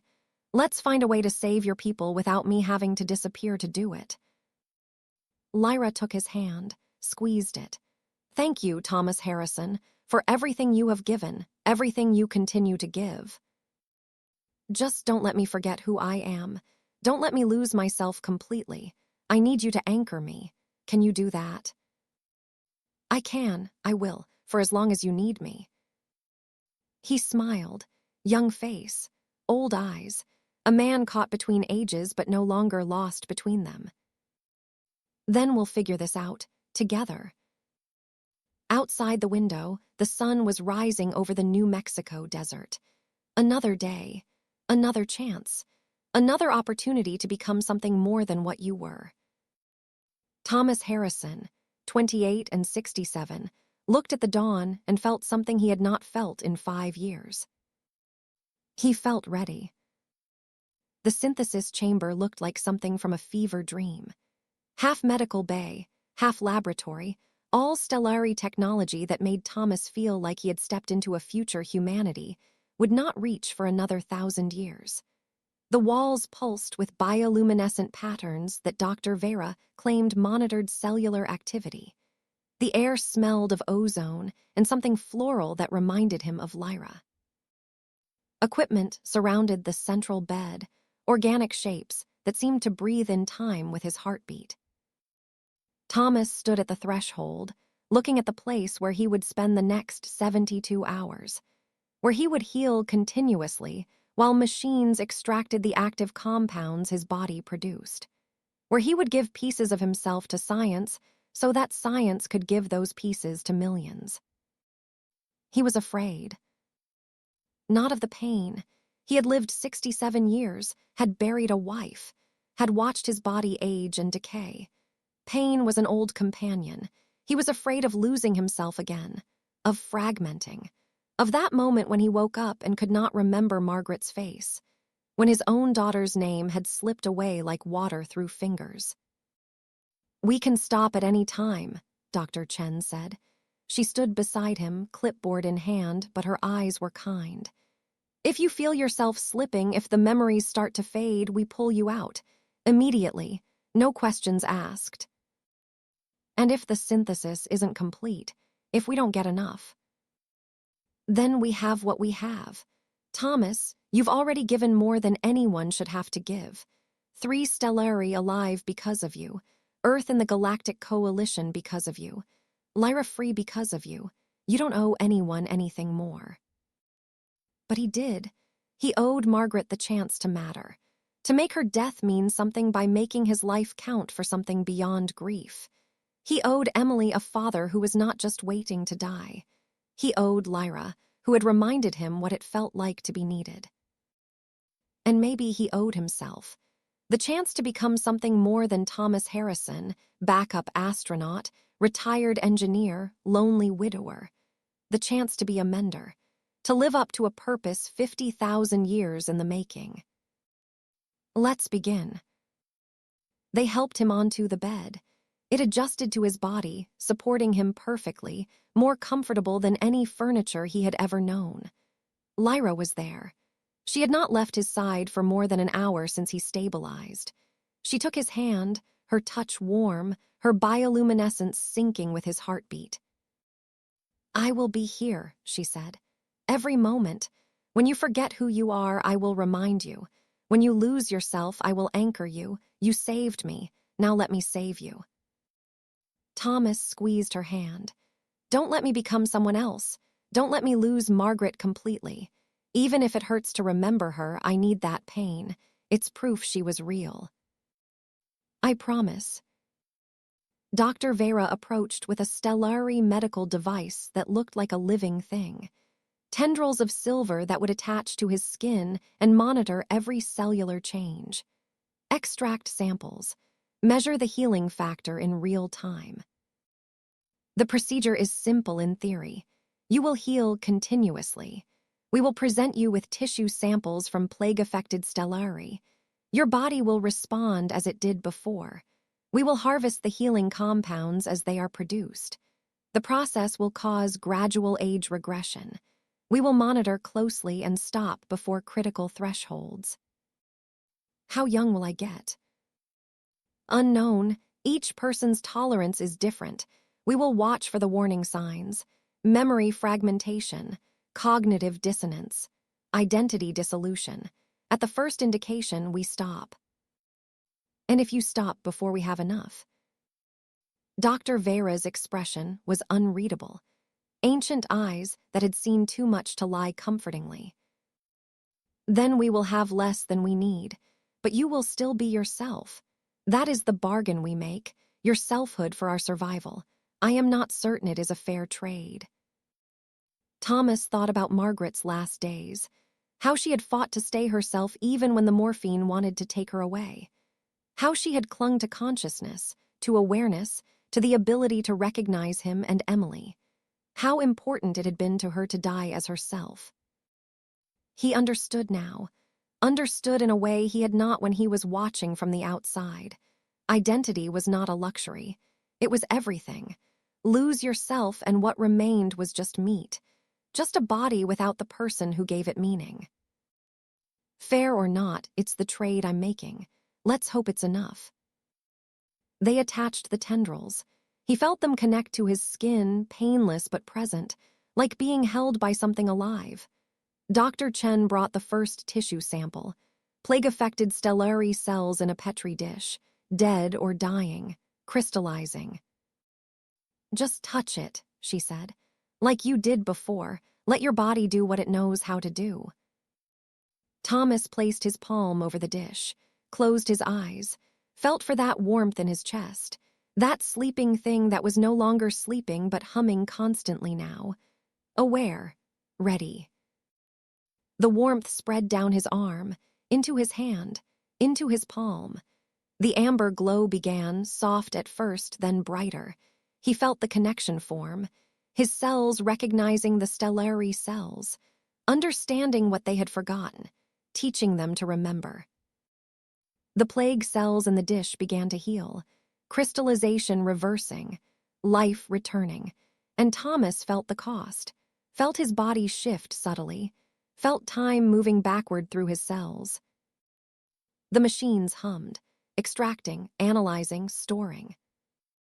Healing factor detected, Dr. Vera reported. Enzyme composition is complex but analyzable. We are capturing the active state. Continue. So Thomas continued, sample after sample, hour after hour, his hand glowing amber, his body teaching dying cells how to live, and with each healing he felt himself changing. The first 12 hours were manageable. He felt younger, stronger. The ache in his joints that had been his constant companion since his 50s disappeared entirely. His back straightened. His breathing deepened. His vision sharpened. The gray in his hair faded to brown to black. He looked at his reflection in the polished surface of the equipment and saw himself at 50. Still recognizable. Still Thomas. Just a younger version. Lyra stayed beside him, talking to him, telling him stories about Stellari, about her childhood on a world of silver seas and crystal mountains, about the lover she had lost a century ago, about the loneliness of living when everyone you loved had finite time and you had centuries. Her voice anchored him, reminded him that he was not alone in this, that someone was witnessing his sacrifice, that it mattered. At hour 24, he crossed into his 40s. His body remembered what it was like to be 45, stronger than he was at 67 but not yet showing the wear of later years. He felt good, better than he had felt in decades. The fatigue that had dogged him since Margaret died was gone, replaced by energy, vitality, the sense that his body could do what he asked of it without complaint. But his memories were starting to blur. Events from his 60s felt distant, less immediate. The 5 years since Margaret's death compressed into a vague sadness rather than acute grief. He could remember her funeral, but it felt like something that happened to someone else. "Talk to me about Margaret," he asked Lyra. "Tell me what I told you, so I can remember." She did, repeated his own words back to him. How he had met Margaret in 1985, how she had been a teacher, how they had been married for 42 years, how she had died of lung cancer, how he had loved her. Thomas listened and felt the memories sharpen, felt them become real again. Lyra's voice was a lifeline pulling him back from the drift. At hour 48, he was in his late 30s. His body was lean and strong, athletic in a way it had never been even when he was actually this age the first time. The constant healing had optimized his physiology, built muscle, burned fat, made him into the ideal version of 38. But Emily's childhood was fading. He could remember her as a baby, but the details were slipping. Her first words, her first steps, the way she used to wake him up on Saturday mornings by jumping on the bed. Those memories were dissolving into general impressions rather than specific moments. He called for a break, made them bring him photos, pictures of Emily growing up. He stared at them, tried to burn them into a brain that wanted to reject anything that happened after this body's apparent age. "She's my daughter," he told Lyra, told himself. "Emily, she's 45 years old. She lives in Boston. She's a lawyer. She's brilliant. I'm proud of her even though we don't talk much. I need to remember that. I need to remember her." "You will," Lyra promised, but her eyes were worried. Dr. Chen reviewed the data. "We're at 60% synthesis completion. The healing factor is more complex than we anticipated. We need more time, more samples.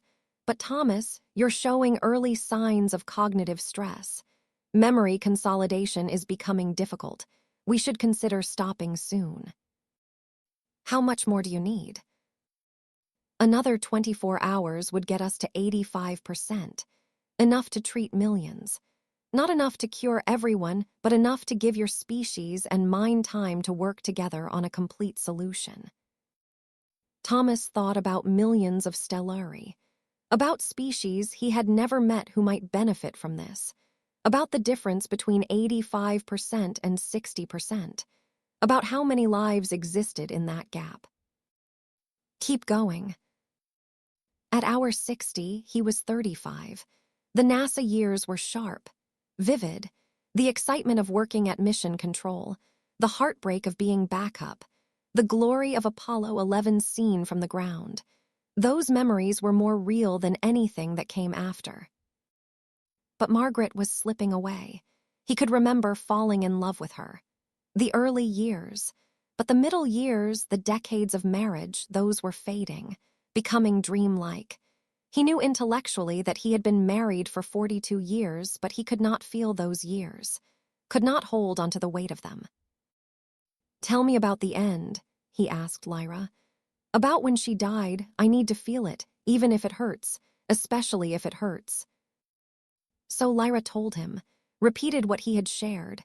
The cancer diagnosis, the 2 years of decline, the final days, the moment when Margaret stopped breathing and part of Thomas died with her. He listened and cried, not from fresh grief, from the grief of losing the grief, from watching his most important relationship compress into facts without feeling. At hour 68, he was 32. Dr. Vera announced they had passed 80% synthesis. The healing factor was being replicated, stored, analyzed. Soon they would have enough to mass produce, to distribute, to save millions. But Thomas was losing the thread of who he was. His 20s were brilliant, clear. Everything after was fog. He knew he had lived, knew there were important things in those missing decades, but he could not hold on to them. Lyra was constant, her hand in his, her voice in his ear, telling him stories, reminding him, "You are Thomas Harrison. You are 67 years old. You chose this. You are saving lives. Margaret loved you. Emily needs you. Come back, stay with us." At hour 70, disaster struck. Thomas was healing another tissue sample when his age dropped below 30. His body surged backward. 30, 28, 26, 25. The memories fragmented, shattered, reorganized around a younger self. He looked at Lyra and did not know her. "Who are you?" His voice was different, younger, uncertain.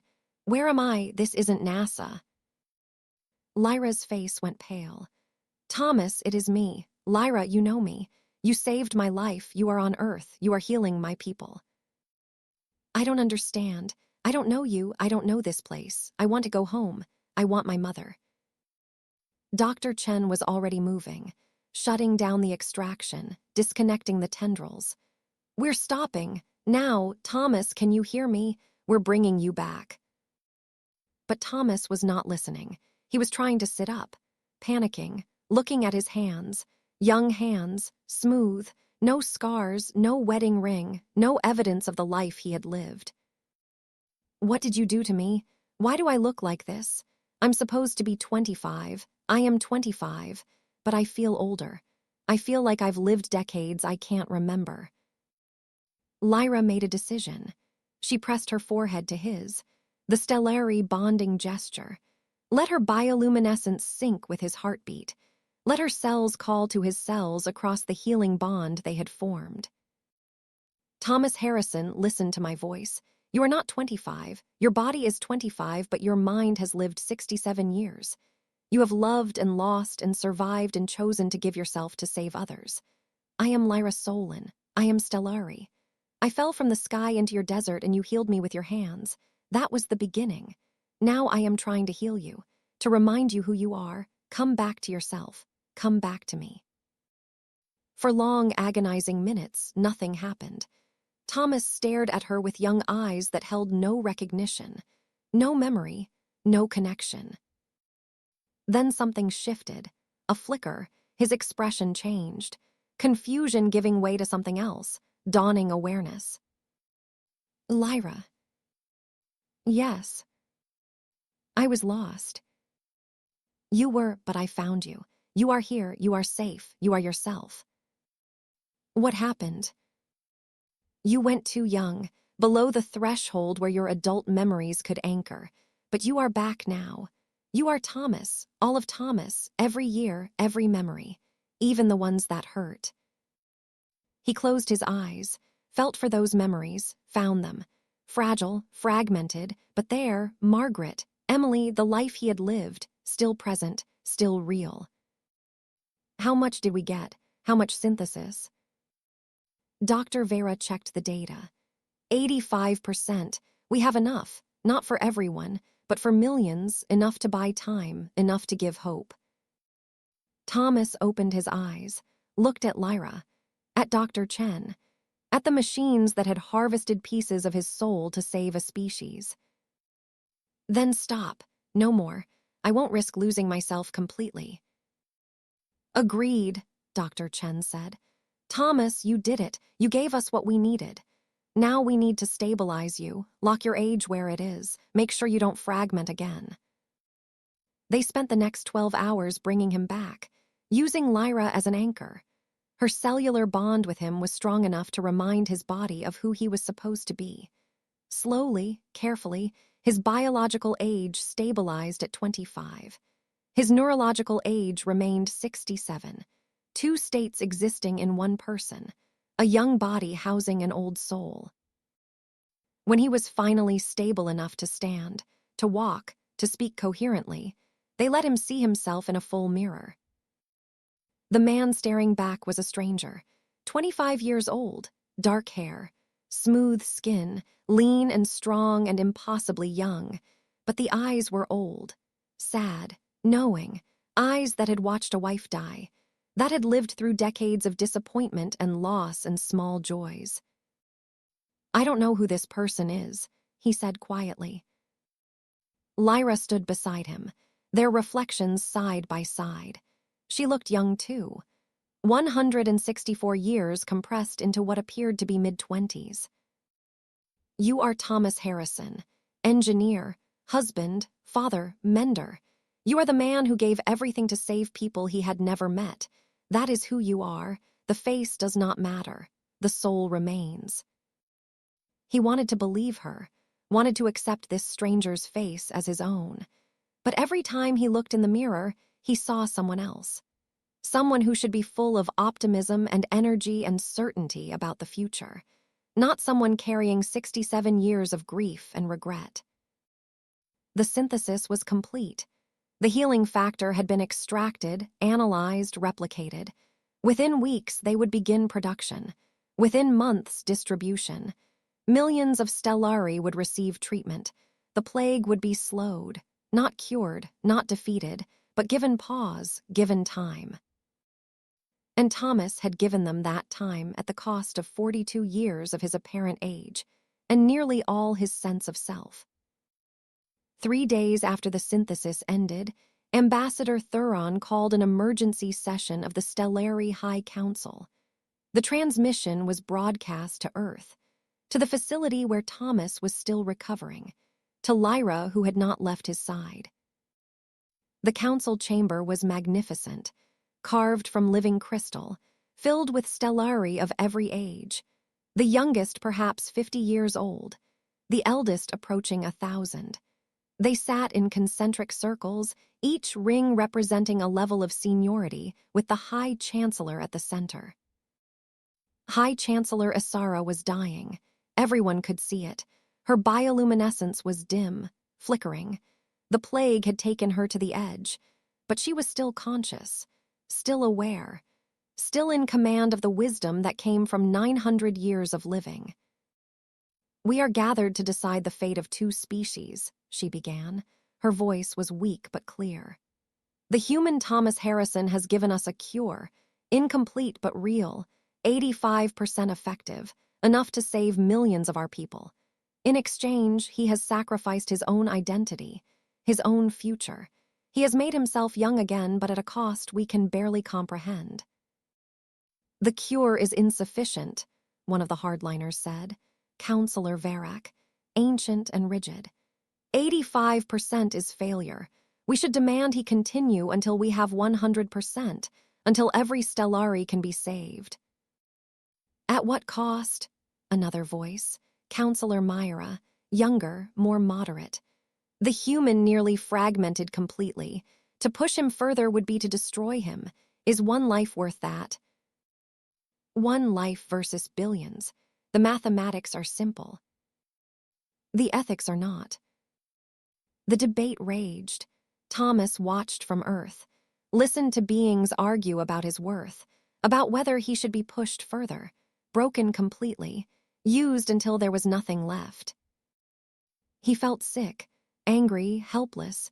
He was not there, could not speak for himself, could only watch while others decided his fate.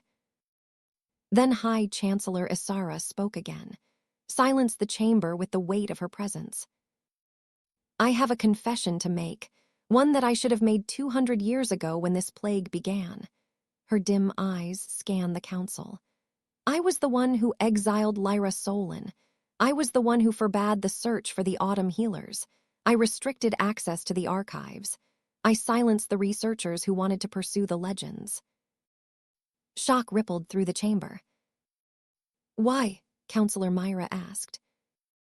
"Because I was afraid that the legends were true, afraid that we would find beings who could save us, afraid of what that would mean." Isara's voice grew stronger. "We are stellari, we are ancient, advanced. We have built empires while other species were banging rocks together. To admit that we needed help from primitives, from short-lived beings we considered beneath us, that was unbearable." "So you let your people die," Lyra said quietly from Earth. The transmission carried her voice to the council chamber. "You let us suffer and die because your pride was more important than our survival." "Yes, and I have carried that shame for 2 centuries. Watched friends die, family die, children die, all because I could not admit we were not as superior as we believed." She turned her attention to the visual feed showing Thomas. This young man with old eyes who had given so much. "Thomas Harrison, you are a short-lived species. 67 years is nothing to us, a blink, a moment. And yet in that brief span you have shown more courage, more selflessness, more wisdom than I have in 900 years. You gave us decades of your life, reversed your body to save ours, asked for nothing in return." Her bioluminescence flared brighter, a final surge of will. "The question before this council is not whether 85% is enough. The question is whether we deserve even that, whether we have earned the gift this human has given us. I say we have not. I say we should accept what we have been given with gratitude. I say we should grant Earth full membership in the Galactic Coalition. I say we should pardon Lyra Solen completely. And I say we should offer Thomas Harrison a place among us, as healer ambassador, as teacher. As the living reminder that wisdom comes not from longevity, but from how you choose to live the years you are given." The chamber was silent. Then Counselor Lyra stood. "I second the Chancellor's proposal, all of it." One by one, other counselors stood. Even Varak, reluctant, rigid, but unable to deny the truth in Isara's words. The vote was called. The result was unanimous. Earth would join the coalition. Lyra was pardoned. The 85% cure was accepted, and Thomas was offered a choice. Return to Earth. Live out his remaining years in the body of a 25-year-old with the mind of a 67-year-old. Try to rebuild a life among people who would not recognize him. Or join the Stellari. Travel the galaxy. Teach others. Use his gift to help species beyond Earth and Stellari. Become what the ancient texts prophesied, an autumn healer walking among the stars.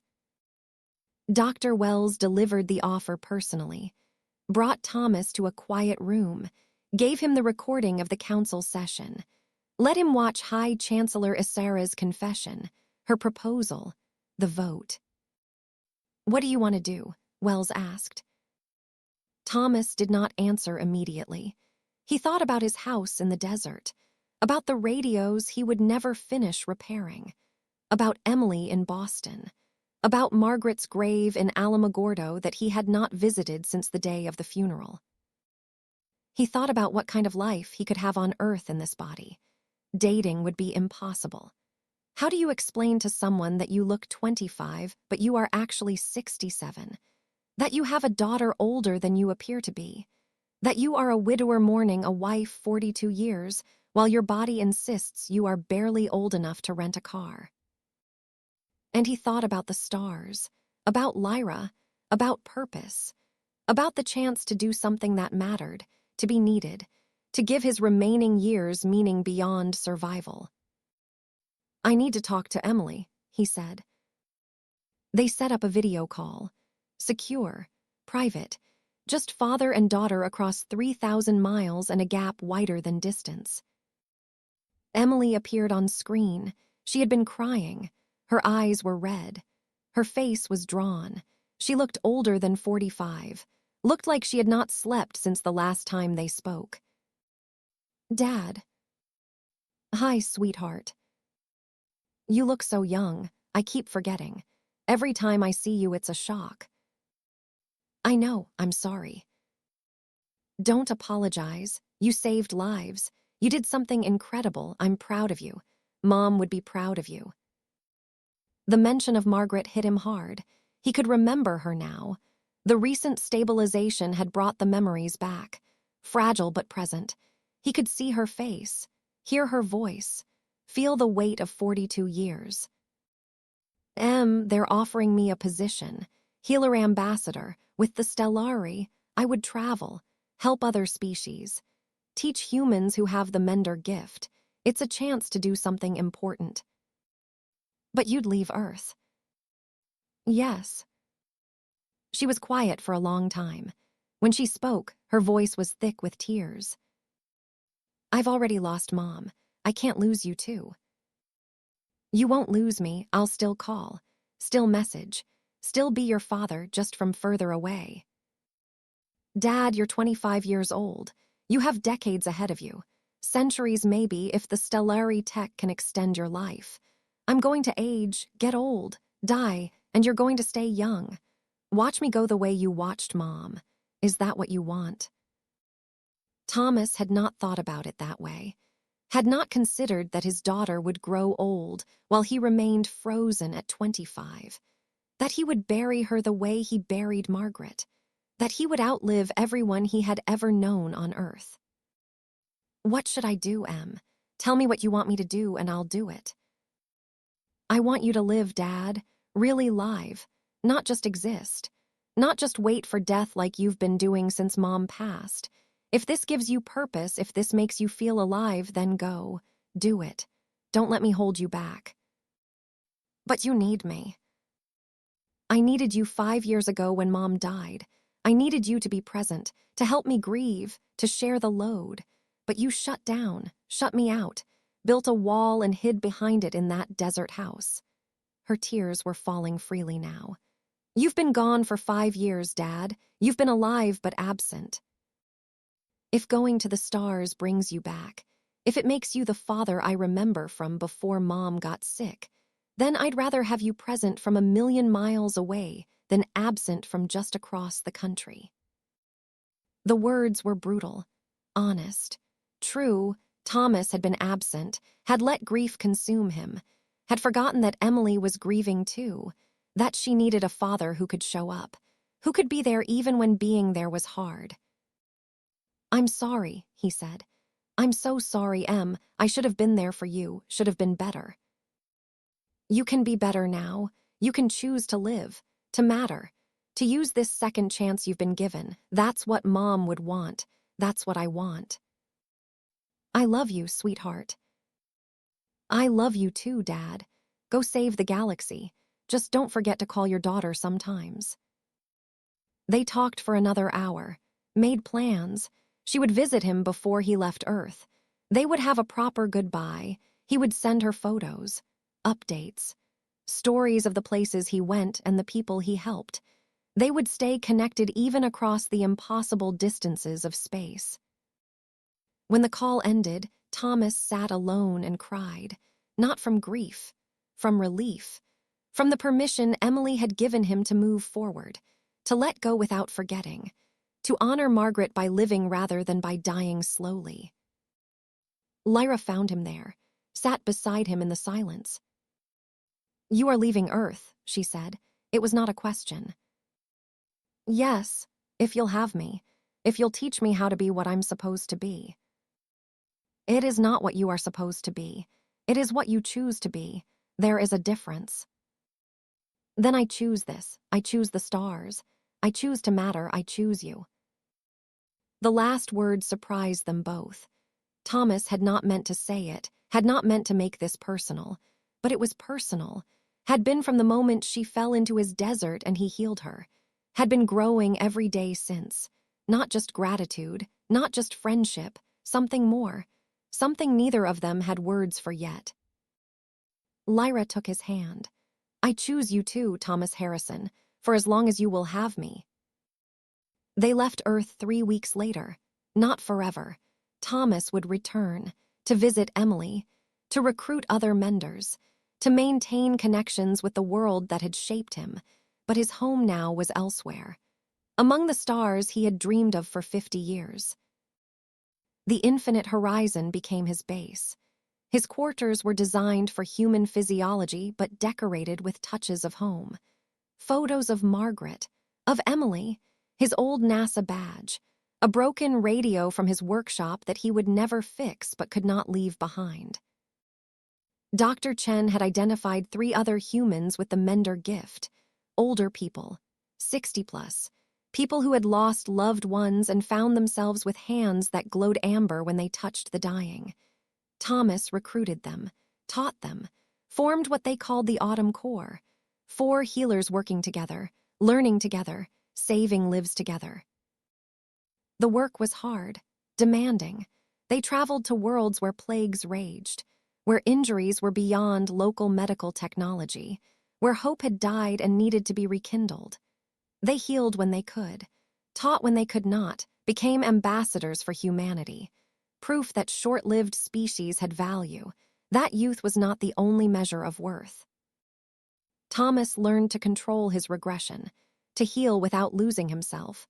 The key was moderation, small healings, frequent breaks, using Lyra as an anchor when he felt himself slipping. Over time, he stabilized. His body remained 25. His mind remained 67. 2 ages existing in harmony rather than conflict. And slowly, carefully, his relationship with Lyra deepened. It was not romance at first. Could not be. He was still grieving Margaret, still adjusting to his new body, still figuring out who Thomas Harrison was when he looked in the mirror and saw a stranger. But grief has a shape, a weight, and eventually the weight becomes something you carry rather than something that carries you. Eventually, you learn to live with loss rather than just survive it. 6 months after leaving Earth, Thomas and Lyra were studying star charts in his quarters, planning their next mission. A world called Sarin IV, where a genetic disorder was killing children. The kind of work that had become their routine. Lyra pointed to a cluster of stars. "If we route through the Helios corridor, we can reach Sarin IV in 3 days rather than a week. The corridor is beautiful this time of year. The stellar nursery is active, new stars being born. You make it sound like a scenic route. It is. Beauty matters, Thomas, even in efficiency. He looked at her, really looked, at the silver-white hair that seemed to glow from within, at the nebula eyes that held more sadness and hope than any being should have to carry, at the way she moved through the world like she belonged to it and it belonged to her. Lyra, can I ask you something personal?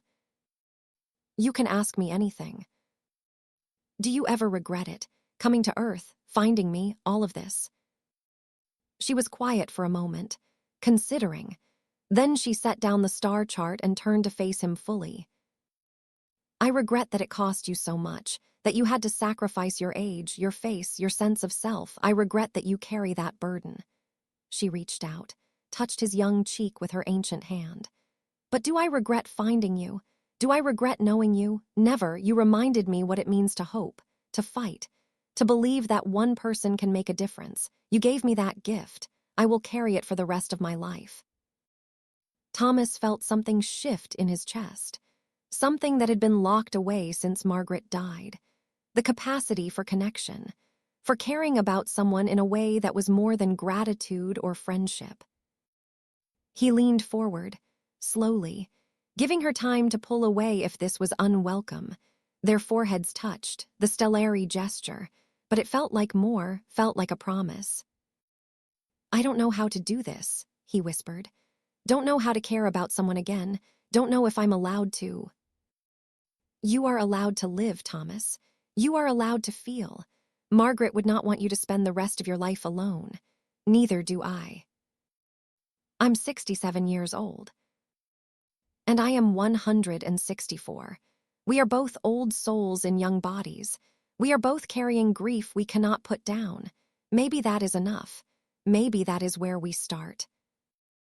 They stayed like that for a long time, foreheads touching, breathing synchronized, not kissing, not yet, just being present, being together, being two damaged people finding comfort in shared understanding. The relationship grew from there, slowly, carefully. They were not young lovers rushing into passion. They were old souls learning to trust again, to open again, to risk the pain that came with caring. Their first kiss happened 3 months later, after a difficult mission where they had saved dozens but lost one. A child too far gone for even mender healing.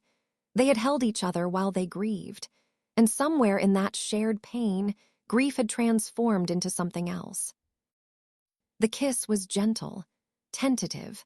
Thomas felt like he was betraying Margaret, like moving forward meant leaving her behind.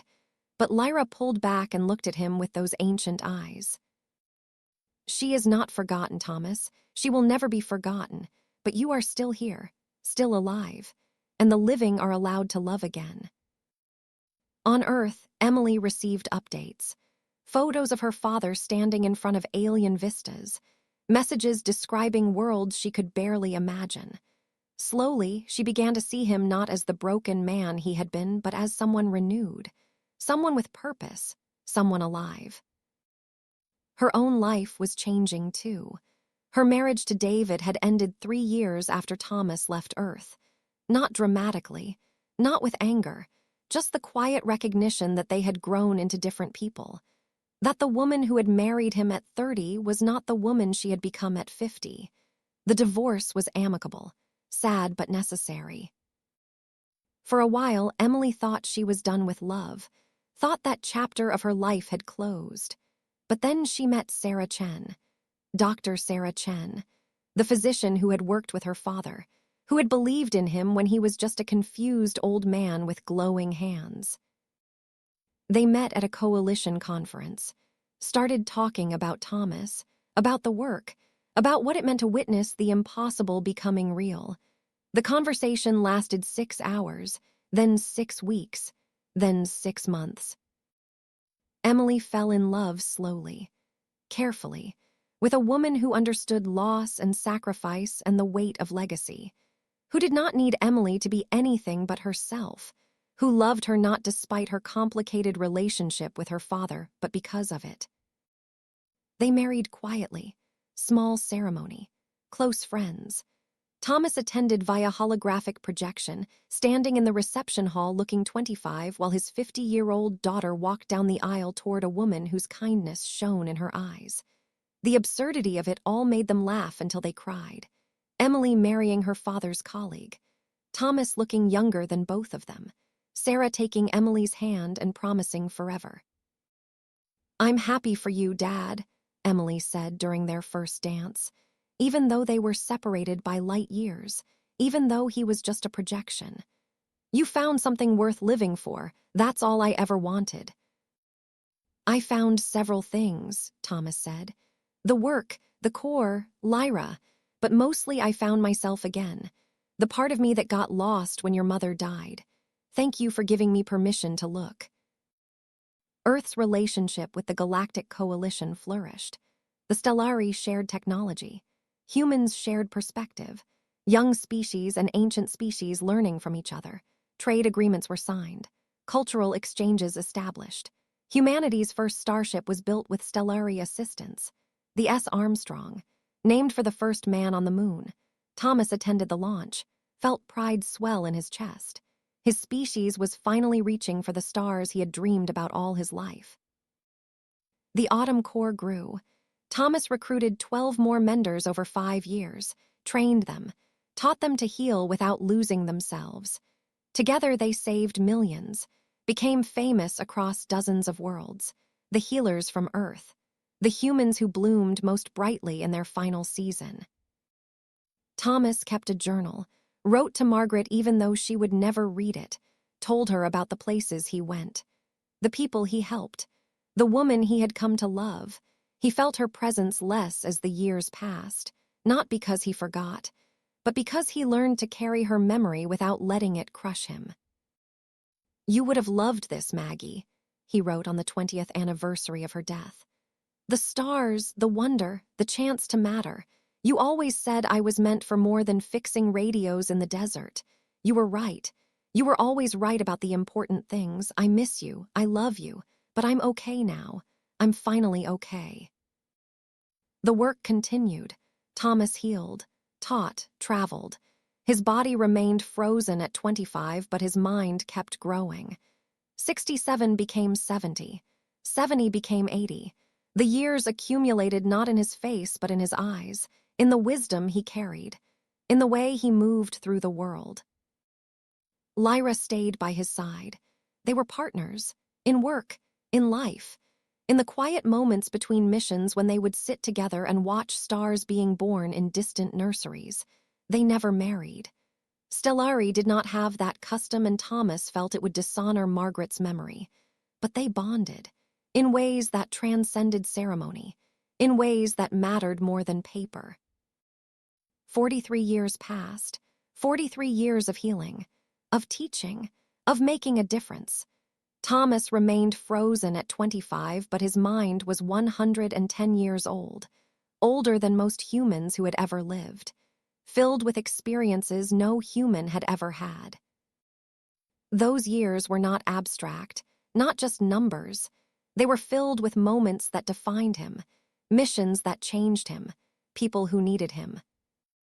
Year 3 brought them to Kiro's Prime, a mining world where a collapse had trapped 60 workers beneath 300 feet of rock. The local emergency services had given up, written them off, but Thomas and the Corps descended into the darkness with nothing but their hands and their gift. For 18 hours they worked in the suffocating heat, healing crushed limbs and punctured lungs and internal bleeding that would have been fatal minutes later. 58 survived. 2 did not. Thomas carried those 2 names in his memory alongside every other loss. Joran Kess, Lyra Solen, he would not forget.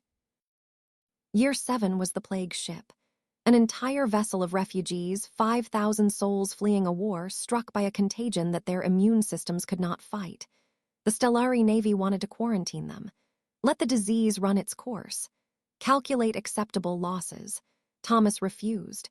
He boarded that ship with Lyra and 3 other menders, and they worked for 6 days straight. No sleep, no rest, just healing. Hand after hand after hand. They saved 4,800. The other 200 died before the menders could reach them. Thomas still dreamed about the children in the cargo hold, still heard their mothers crying. Year 12 brought Emily's first grandchild. Thomas received the message while treating burn victims on an industrial world. A photo of a baby, his granddaughter, Sarah Ann, named for Sarah Chen, the doctor who had believed in him. Emily looking exhausted and radiant and impossibly old to his eyes, even though she was only 57. He cried, held the photo, wanted desperately to be there, to hold this child, to be a grandfather in person rather than via hologram. Lyra found him in his quarters that night, sat beside him without speaking, just present, just there. "I am missing her life," he said quietly. "Emily's, my granddaughter's. I am out here saving strangers and missing the people I love. You could go back, visit, stay for a while. And leave the work, leave people who need help. Yes, if that is what you need. Thomas, you cannot save everyone. You cannot be everywhere. Sometimes the people closest to you matter more than the people furthest away." He thought about it, considered it, but in the end he stayed, sent messages, sent gifts, watched Sarah grow up through photos and videos. It was not enough. He knew it was not enough, but it was what he could give while still being who he had become. Year 18 was the Autumn Corps' greatest failure. A world called Brental suffering from a genetic disorder that affected 90% of the population. The Corps arrived with hope, with confidence, with the certainty that they could help. They could not. The disorder was too fundamental, too deeply woven into the species' DNA. Healing one symptom caused 3 others. Every attempt made things worse. After 2 months of trying, Thomas had to admit defeat, had to tell an entire world that he could not save them, that his gift had limits. It broke something in him, the certainty that he could fix anything if he just tried hard enough, the belief that being a mender meant never having to say the words, "I cannot help you."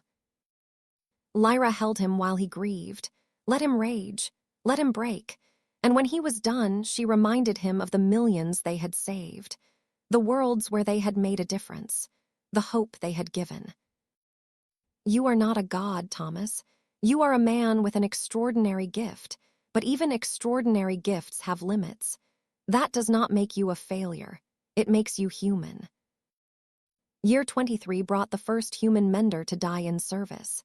Catherine Reeves, 68 years old, former nurse from Baltimore. She had healed a child on Valoris Station and the regression had taken her too far. Too fast. She fragmented, dissolved into confused memories and lost identity. They tried to save her, tried everything. She died not knowing who she was. Thomas spoke at her memorial, told the gathered menders and their families that Catherine had known the risks, had chosen the work anyway, had died doing what mattered to her. It was supposed to be comforting. It was supposed to honor her sacrifice. It felt hollow. He had recruited her, had trained her, had assured her they would keep each other safe. And now she was gone and he was standing at a podium trying to make her death mean something when all it really meant was that the work was dangerous, and they all knew it and they kept doing it anyway. After the memorial, Thomas updated the Corps protocols. Mandatory rest periods between healings, mandatory cognitive tests, mandatory anchoring practices with partners. No one else would fragment. No one else would die confused and alone. Year 29 brought first contact with the Gen, a species that had never encountered the Galactic Coalition. They were isolationist, suspicious, hostile to outsiders, but they were also dying from a plague similar to what had afflicted the Stellari. Their leaders refused help, refused to acknowledge that aliens could teach them anything.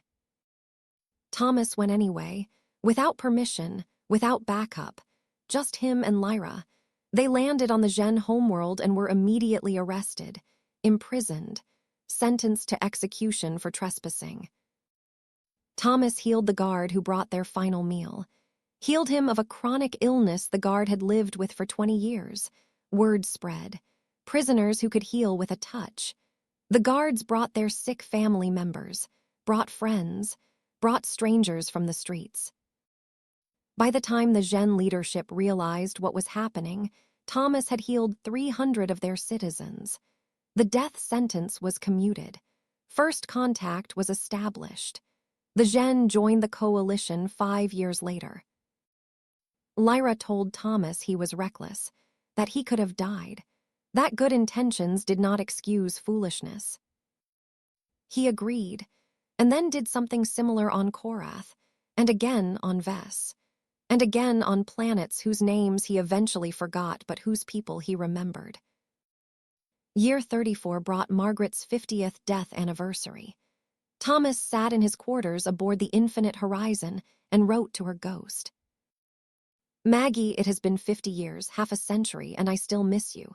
Still wish you could see what I am doing. Still wonder what you would say about all this. About Lyra. About the life I am living, I think you would approve. I hope you would approve. You always wanted me to matter.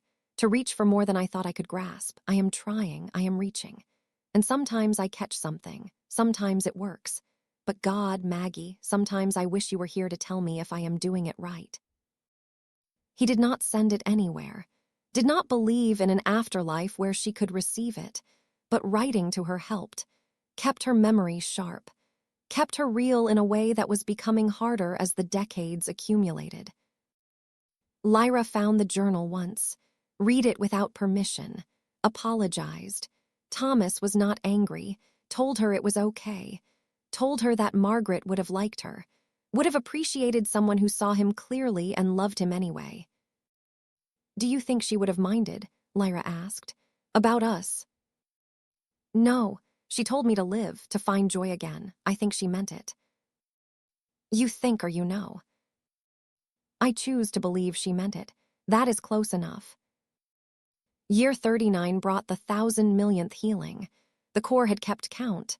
Every life saved. Every wound closed.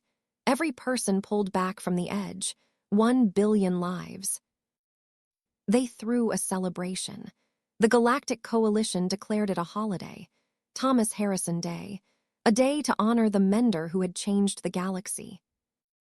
Thomas hated it, hated the attention, hated the speeches, hated the implication that he had done this alone when it had been a team, when Catherine Reeves and 6 other menders had died in service, when Lyra had been beside him for every step, when hundreds of doctors and scientists and volunteers had made it possible. But he showed up, smiled for the cameras, shook hands with dignitaries, accepted awards he did not want, because Emily was there, had traveled from Earth to see her father honored, had brought Sarah, now 27, and Sarah's own daughter, a baby named Margaret. Thomas held his great-granddaughter, this child named for his wife, and he cried, not from grief, from the overwhelming sense that life continued, that love persisted, that even after loss and decades and impossible distances, family remained. You did good, Dad, Emily whispered. You did real good. That was worth more than any award, more than any speech, more than any commemoration, his daughter's approval, his daughter's pride, the knowledge that she saw him, really saw him, and thought he had done well. Year 43 was the last mission, a distress signal from a species they had never encountered, 3 light years away, uncharted space, the kind of mission that felt like the beginning of an adventure. Thomas was 110 years old. Lyra was 251. They were tired, old, ready to rest. But the signal said dying children, said plague, said help us. How could they refuse? They went, one last mission, one last chance to matter, knowing it would probably be the last, knowing that even menders eventually ran out of road. The species was called the Veri, young, barely spacefaring, innocent in the way that species were before the galaxy taught them to be cynical. Their plague was simple, easily healed.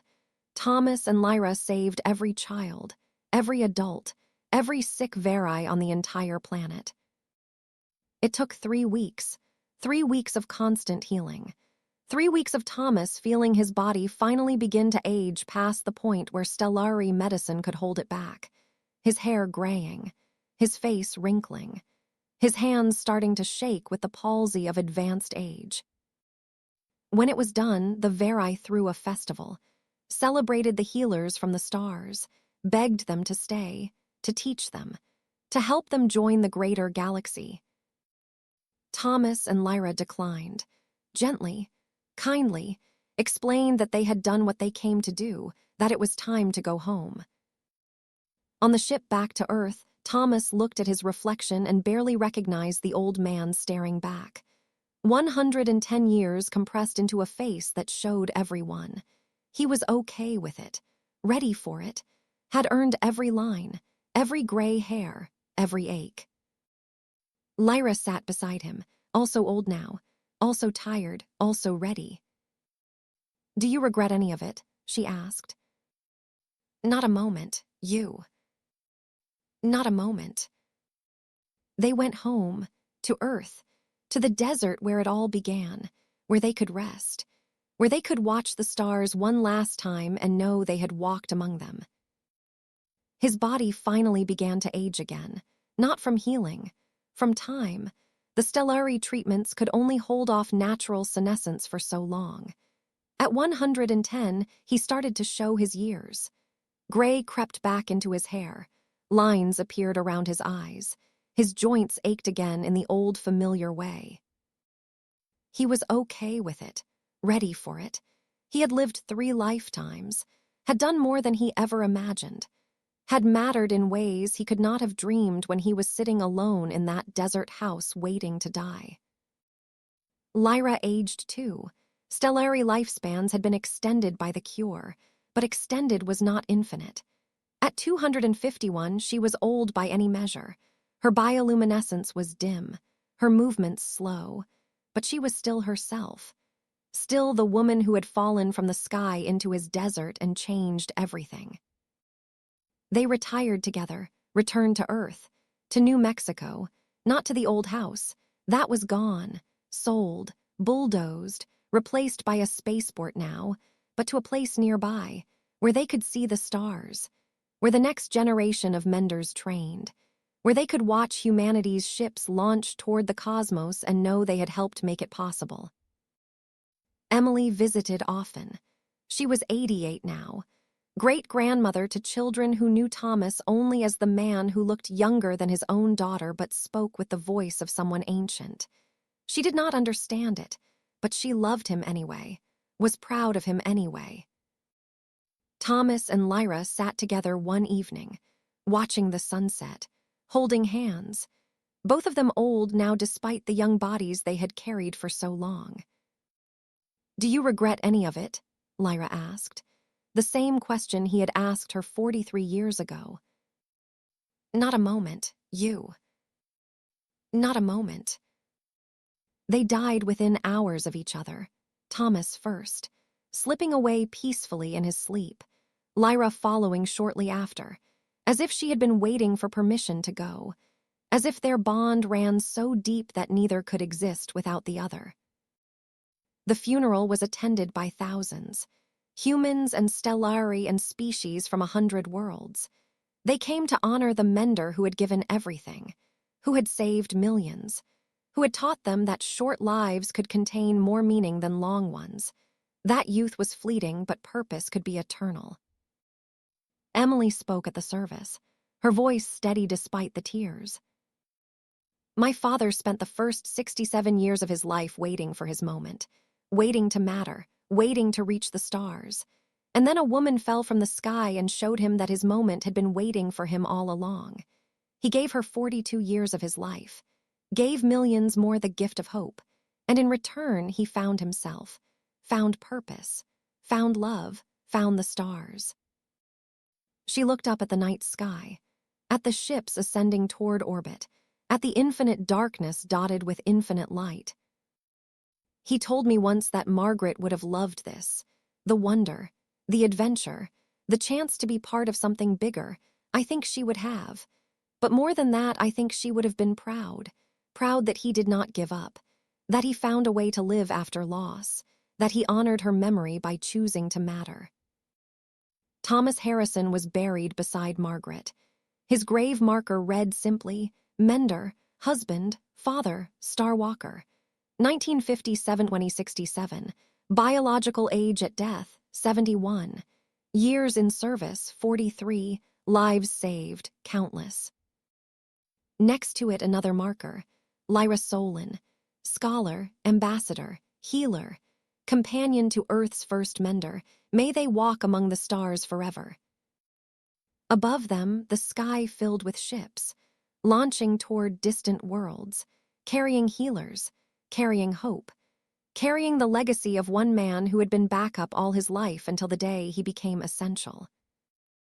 The stars waited, patient, eternal, knowing that as long as there were humans who chose to bloom in autumn, as long as there were beings willing to give themselves to save others, there would be light in the darkness. And somewhere, in some place beyond measurement, Thomas Harrison and Lyra Solen walked together, young again, whole again, among the infinite stars they had loved, finally home.